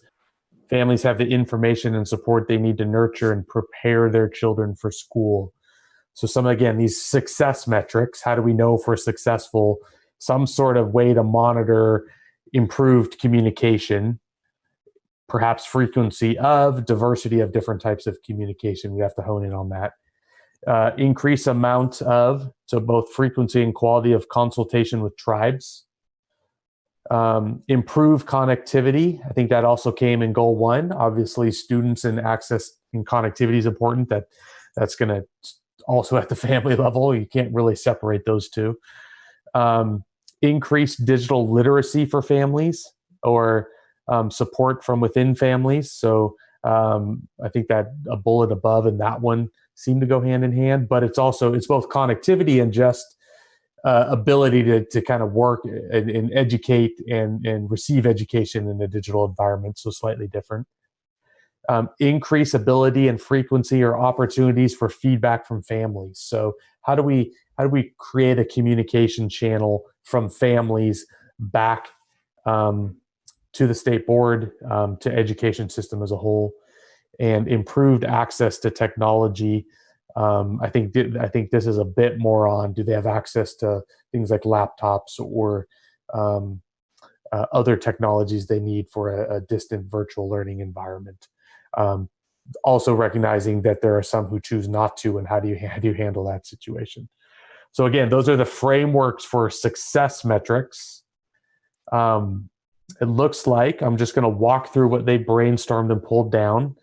So one of the ideas is an initiative: incentivize, encourage, require greater parent and family engagement. Direct local school boards to increase community engagement.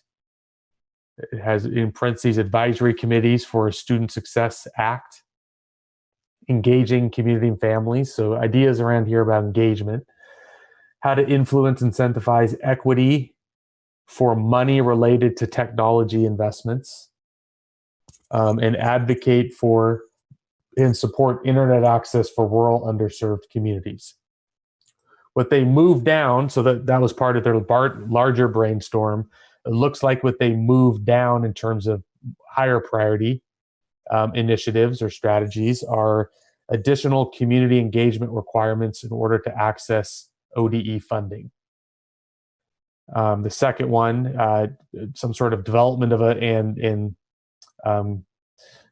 launch of a questionnaire for feedback on how school districts are supporting.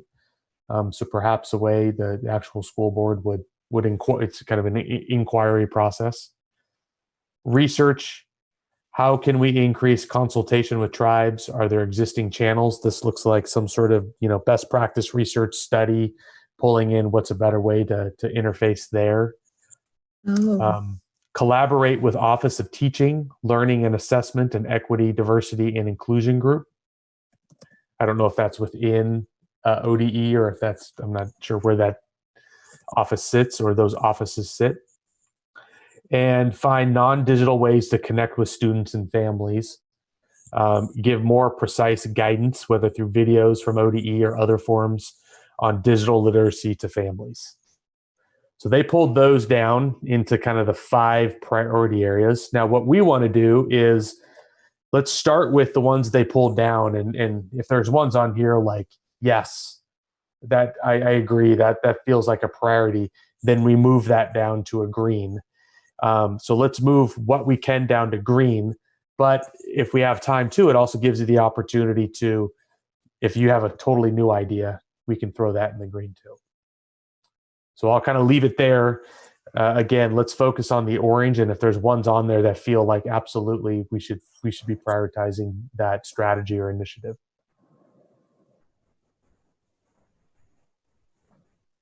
I am looking at the farthest one to the right on give more precise guidance and also find non-digital ways to connect, which I think is a really great idea. When I hear people talking about their current situation and also last year's instruction, I think these two ideas really get at the heart of what a lot of the difficulty is out in the field, so to speak. So something around those two ideas sure make a lot of sense to me, and I really like that idea of non-digital ways. That's something that I really haven't seen explored at all, and I could see that being a very, very important opportunity for us.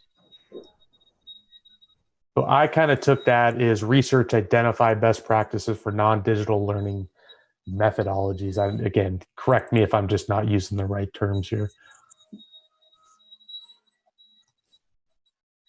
I think you could say for non-digital CDL or comprehensive distance learning. Everyone assumes that distance learning and digital learning are synonymous, and they're not. So, yeah. Okay. I would. I feel like seeing it here now. I'm sorry. I wish that I had thought of it when we were in our other group, but I think the tribal consultation and convening and communication with the tribes is more about leadership. There's, that's a state board having conversations with a sovereign government. So it's really, I mean, I think there's a family aspect to it from a cultural perspective, but in terms of consultation, really should be on the other goal, not this one. How about this? So what I'm hearing is you like it. It's kind of like a yeah, but man, we forgot to do it in the other one. I'm just going to say yes, but maybe goal 3. Okay. Good, yeah. So I pulled it down anyways because we really like it. I know I'm going to realize I'm sounding like a broken record here, but I'm again wondering, so we're coming into one more layer and I'm still not quite sure when we offer more information so that the board understands what's already happening and where they can be additive to the process. So the two that we have moved down now, just as an example, I didn't get to give the entire presentation yesterday of what's happening with the Ready Schools Safe Learners and the comprehensive distance learning guidance, but there's a significant new portion in there that's all around non-digital learning. So I feel like and then in the tribal consultation, our Office of Indian Education has been working with the 9 tribes and with their work group to finalize a tribal consultation manual that I think is second to none, except maybe the one in Minnesota. So I think I'm not quite sure how to help this time be used well. And I think you called right there. I think that's good. So what I'm going to put is, so if you notice the note over here, it's ODE working on, find up for the state board to be additive to the process, right? So we want to acknowledge that it's really important, and now we got to kind of figure out what exactly the board does versus ODE. And I'm hearing here, maybe it's the same, similar kind of note. Let's see if we can do this there. So it's been recognized as a priority, but we know we kind of have to do this follow-up kind of next level of detail. Does that work for you?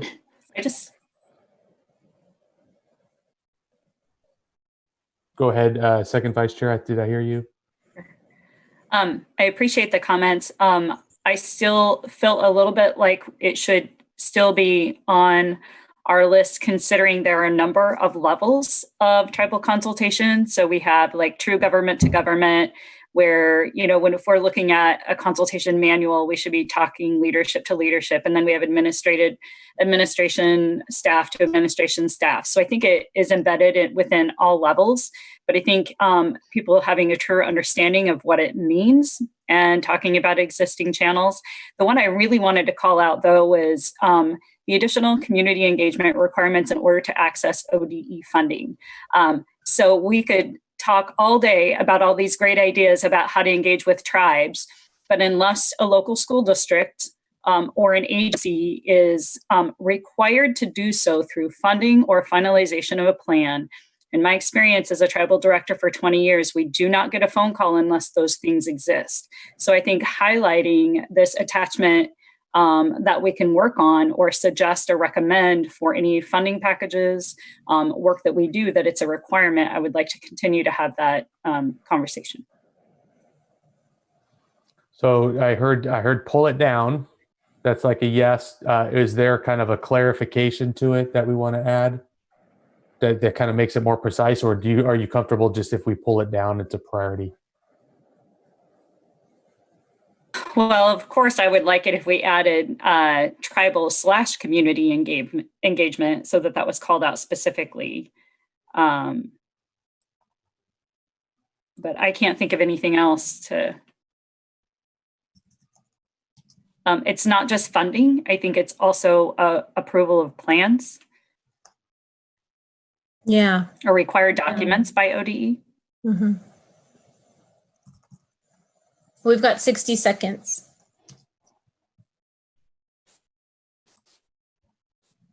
I wanted to also call out that I don't understand the teaching, learning, and assessment and equity, diversity, and inclusion, what groups they're talking about there. So that's why I didn't really. Well,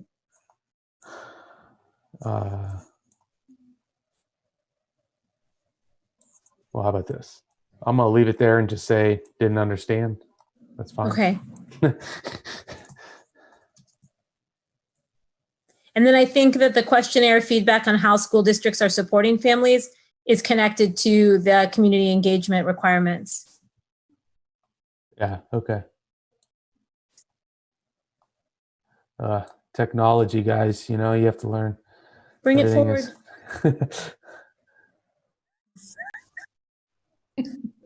To the board, you've been beamed into a new room. Sorry, I just want to apologize to my group because we were in the middle of a conversation, and I know Director Novoa was just sharing some an experience that she had. So I apologize that we cut you off. Sorry about that.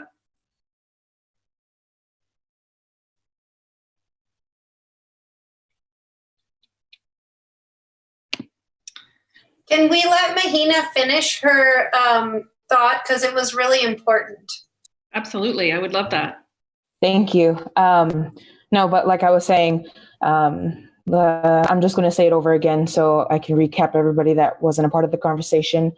We were talking about student leaders in districts and how I was saying maybe if some districts aren't requiring student leaders inside their meetings, maybe that the board members need to go to schools, because I know certain schools, they do provide classrooms of student leaders that want to exercise their opinions and their thought processes on how our schools are run.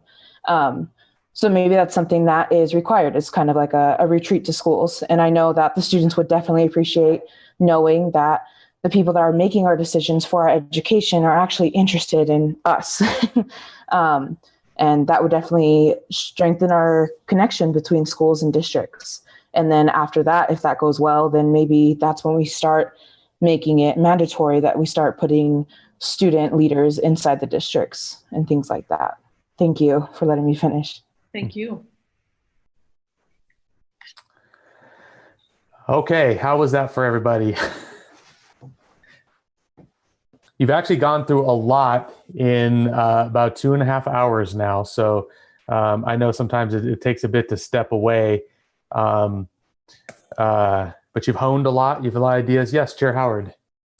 I just want to make sure that we are providing space, maybe not today, but that we are acknowledging that as we start to refine that there will be a lot of input from Director Gill and the staff on what is actionable by this body in terms of our roles and authorities, and what is something we are influencing another board or agency or body to try to accomplish.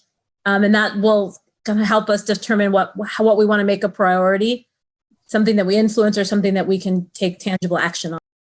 Mm-hmm.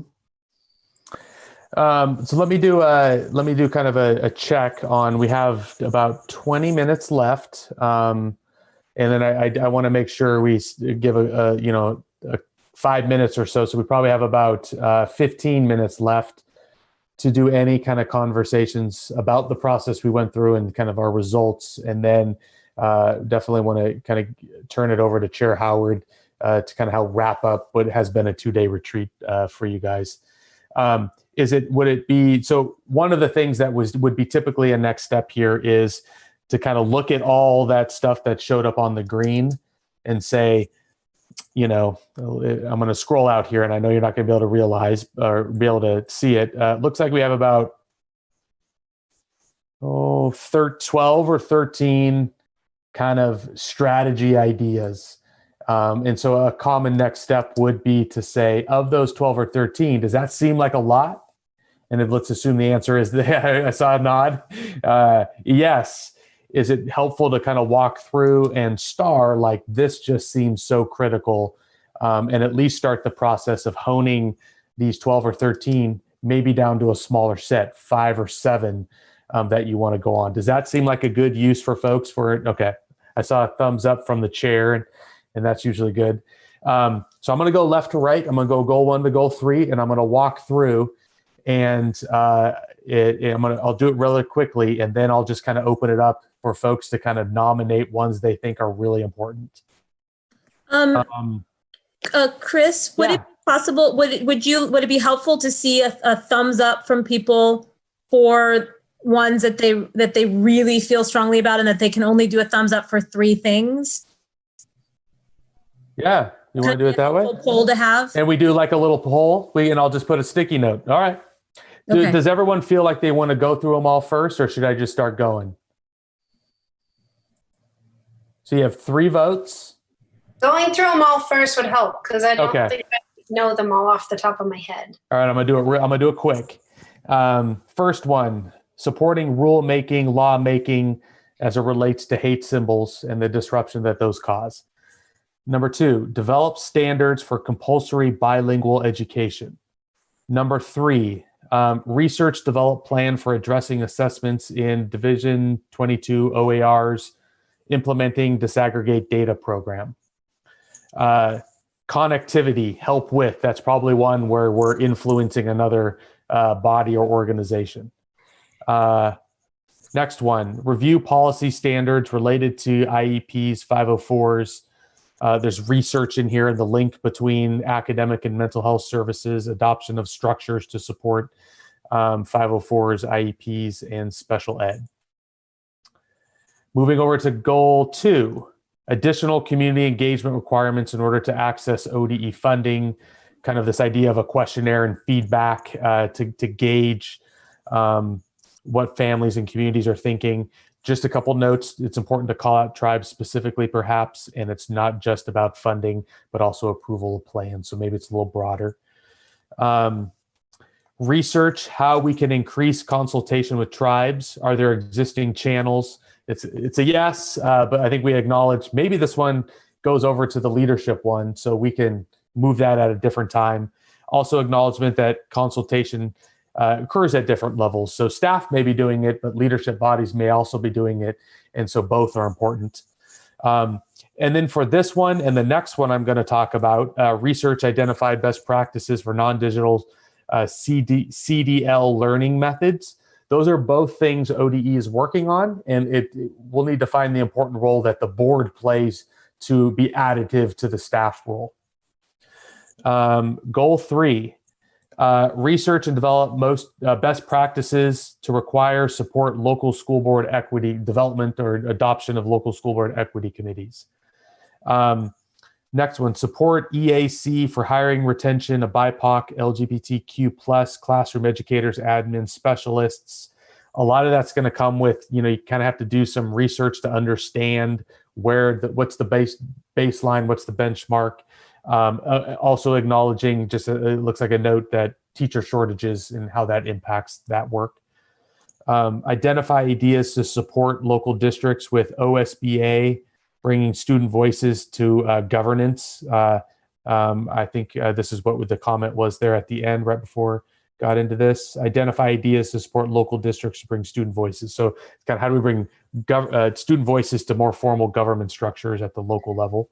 Just to clarify a little bit on that one, Chris, because I'm not sure that we got to finishing editing it. We were also suggesting student voices on ODE committees, COSA, OEA, so influencing all of those organizations to ensure that there were student voices represented. Okay, so student voices, the different governance levels throughout the system. Yep. This next and just one for is... my group, Chris, if I can clarify, because we didn't get to these last two. Oh, okay. So I wanted my group to know, I just moved them down because I knew that they weren't things that we wanted to eliminate, but we didn't get a chance to talk about them. Okay.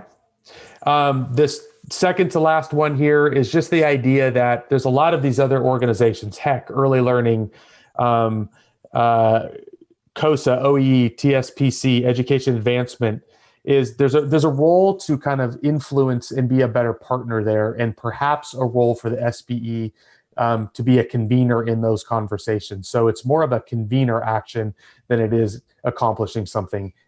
Underlying that is, deepening relationships and influence.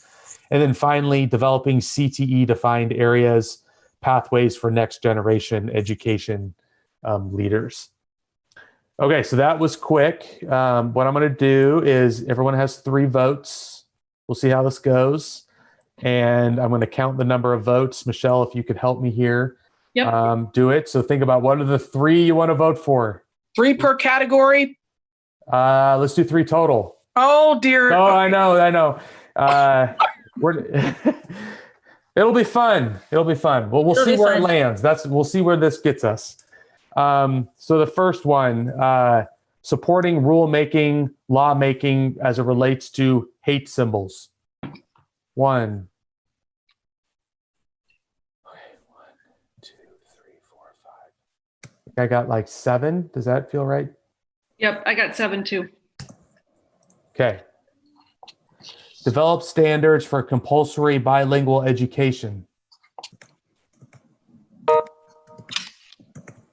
2. 2. Oh, I see 3. 3. This is super scientific, by the way, guys. Don't,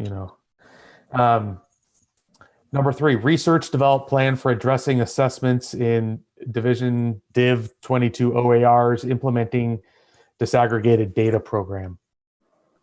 1. I see 1. 1. Connectivity. Oh, wait, I see 2. Sorry. 2. Okay.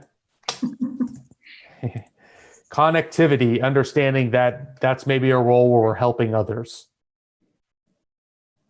1, 2, 3. See 3. 3.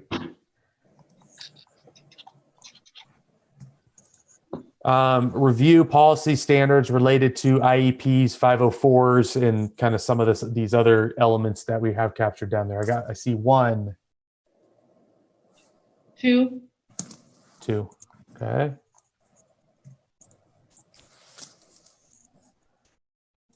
Additional engagement requirements in order to access ODE funding and non-funding plans kind of work. 0. Research how we can increase consultation with tribes, it occurring on different levels is concept to kind of note there. Can you pause for just a second? I see there's a question in the chat. Okay.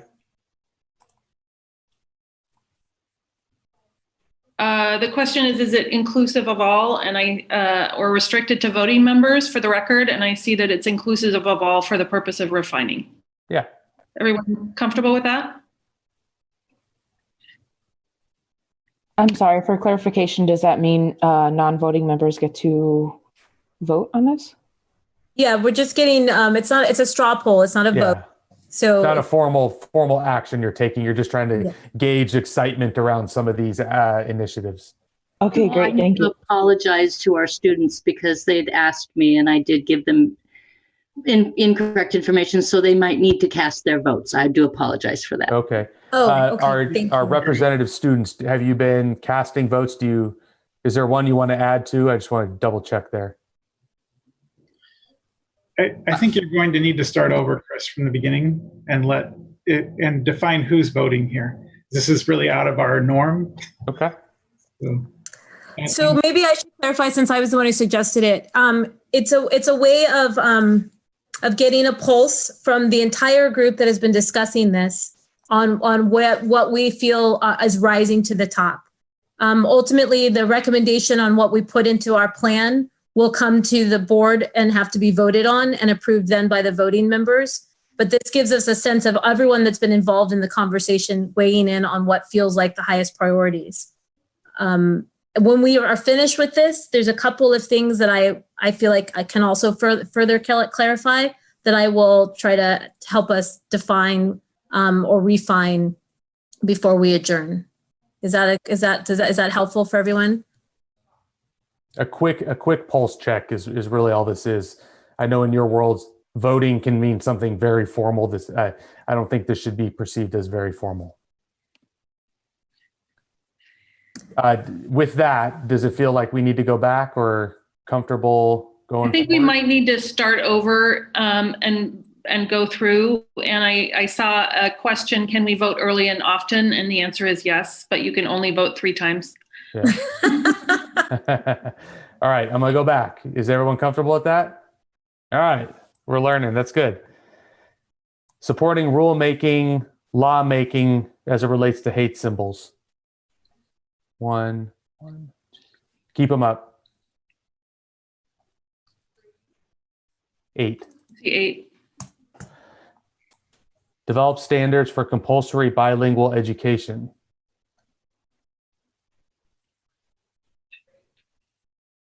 I see 4. Mm-hmm. Oh, there's a 5. 5? Okay. Yep.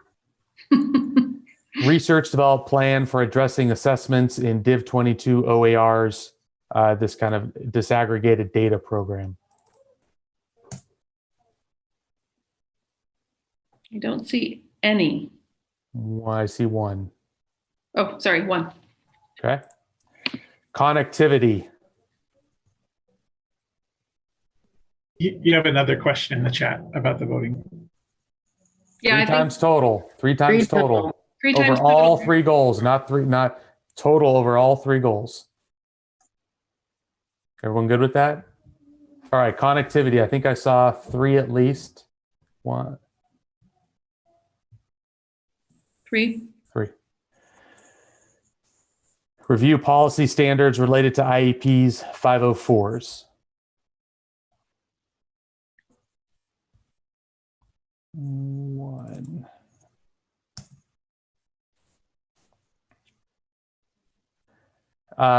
Additional engagement requirements in order to access ODE funding and not non-funding, so approval of plans.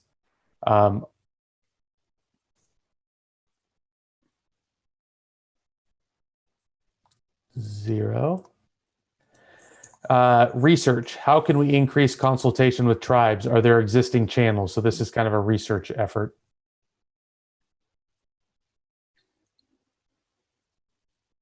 Seeing. Okay.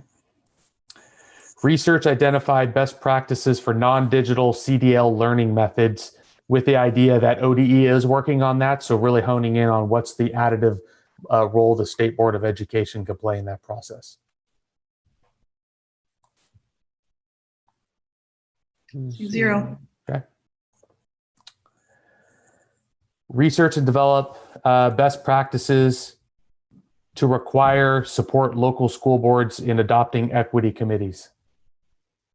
Okay, keep them up. 1, 2, 3, 4, 5, 6. Yep, I see 6.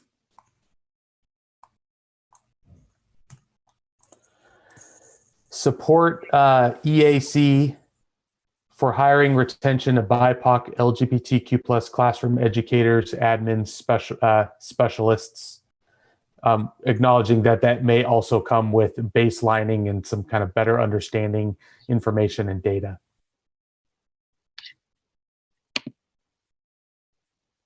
I see 0. I just want to acknowledge, I know that this is really hard. I know that it's hard to limit it to 3. We are going to come back and do another run through to make sure that we haven't missed something. So we're not. Michelle, can I ask a question? So when we were going over this, we added all 3 of these little white Post-it notes in this darker pea green box were together, and there were notes on the one thing. So do we get to vote on all 3 of those things together, or are we voting on each one individually now? Concept in total. I'm going quick, so I'm trying to just pull out the basic theme of each there. But the idea there for this one, like support EAC, is between those 3 white stickies there's a kind of initiative concept. Obviously, a next step is kind of honing that language, but in general, the concept for it, it's all 3 together. I'm just not reading each sticky note for time purposes. Okay, so can I re-vote then? Yeah, looks like 1. Okay. No, it's good. We gotta get the vote. That's your job, by the way, Representative Holt, voting. So identify ideas, support local districts via OSBA. So this is a concept around bringing student voices into governance structures at the school board and some of these other bodies.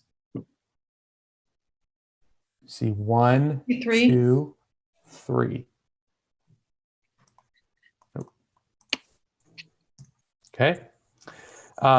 This next one. So there's this idea of the State Board of Education playing a convener role with many of your partner education or bodies, HEC, Early Learning, COSA, OEA, TSPC, Education Advancement Council.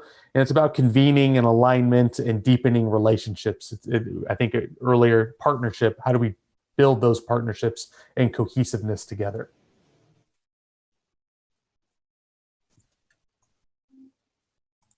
Okay. Oh, I see 1. Oh, you see, sorry. And finally, developing CTE defined areas, pathways for next generation education leaders.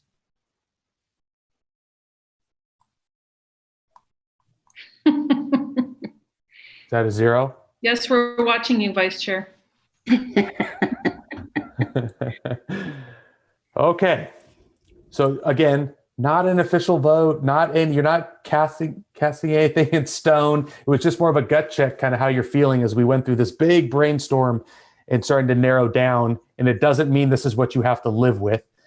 But I think if we look at the numbers, and let me just do a quick glance, there are 3 that kind of rose to the top. This rulemaking around hate symbols, standards for compulsory bilingual education, and research and develop best practices for equity committees. So those 3 kind of bubbled up to the top.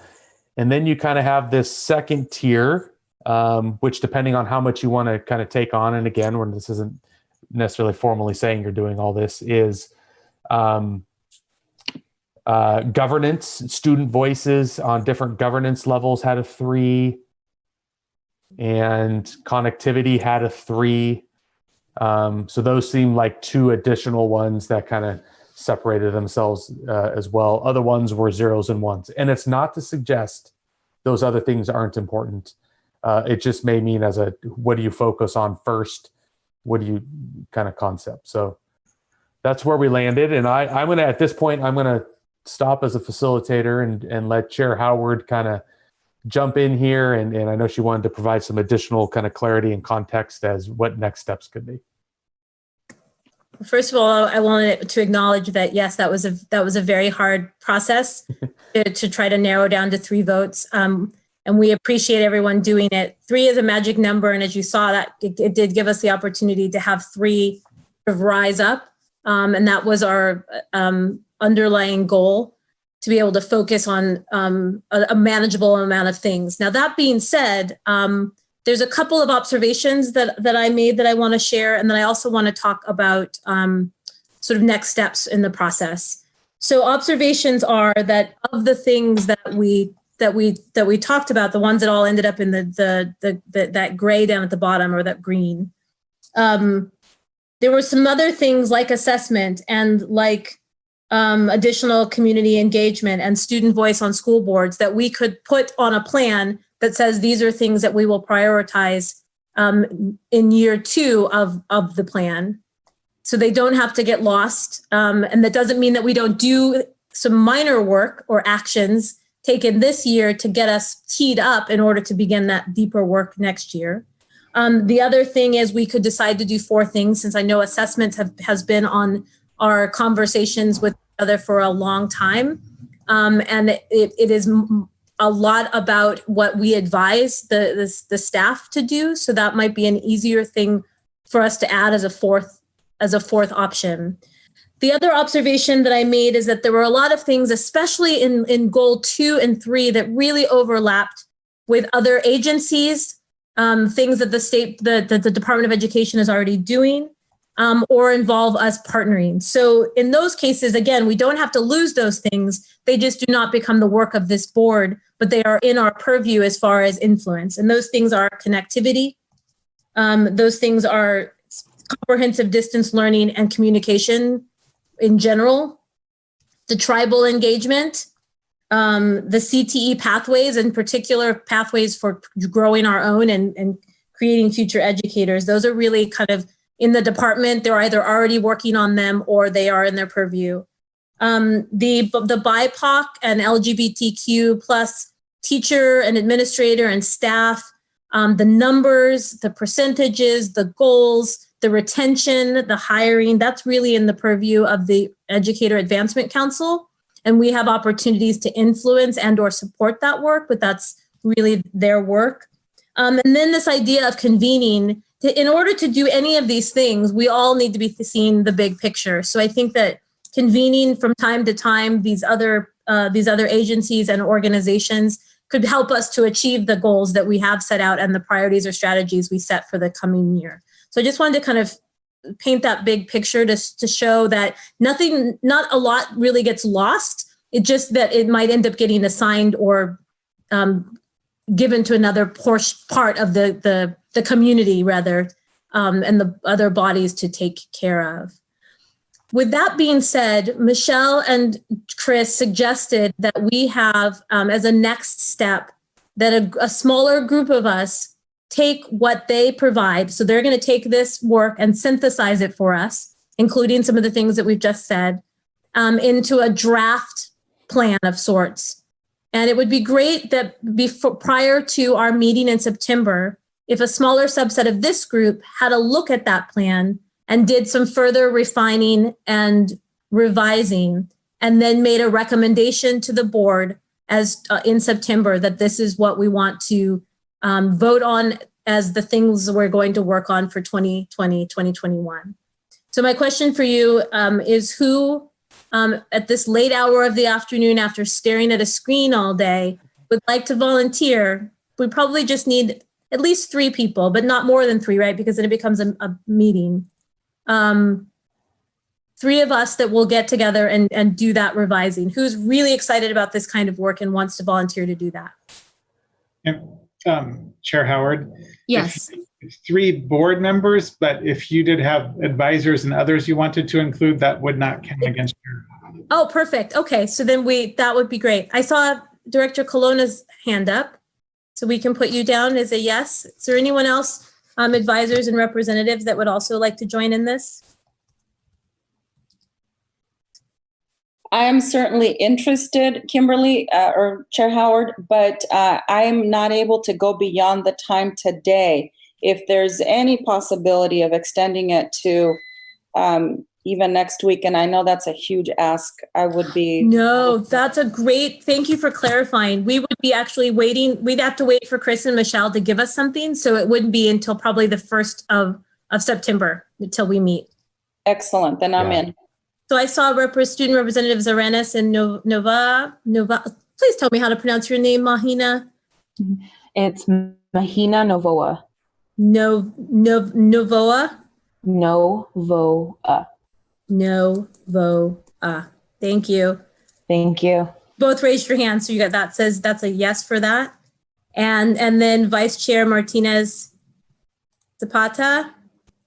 So I have 4 and then myself. All right.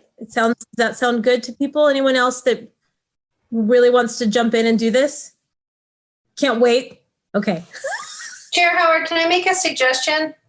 Yes, Representative Helt.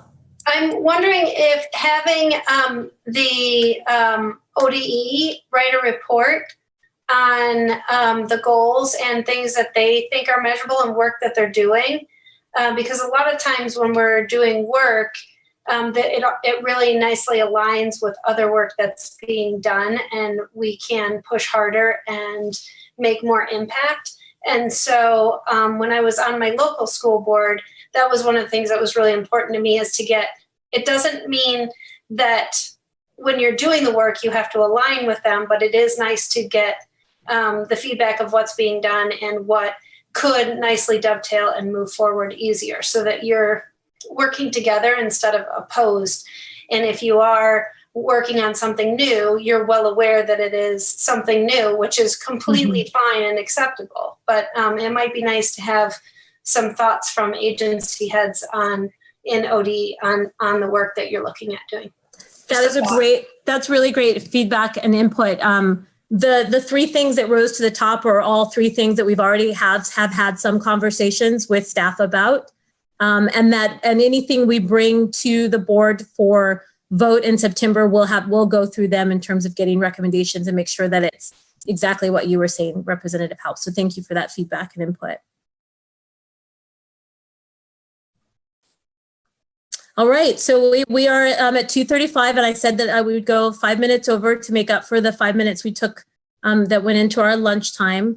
And I really, really appreciate, and also just, it's been great to look at all of your faces, to hear your voices, to share some really amazing, thoughtful deliberation over this work that we have ahead of us.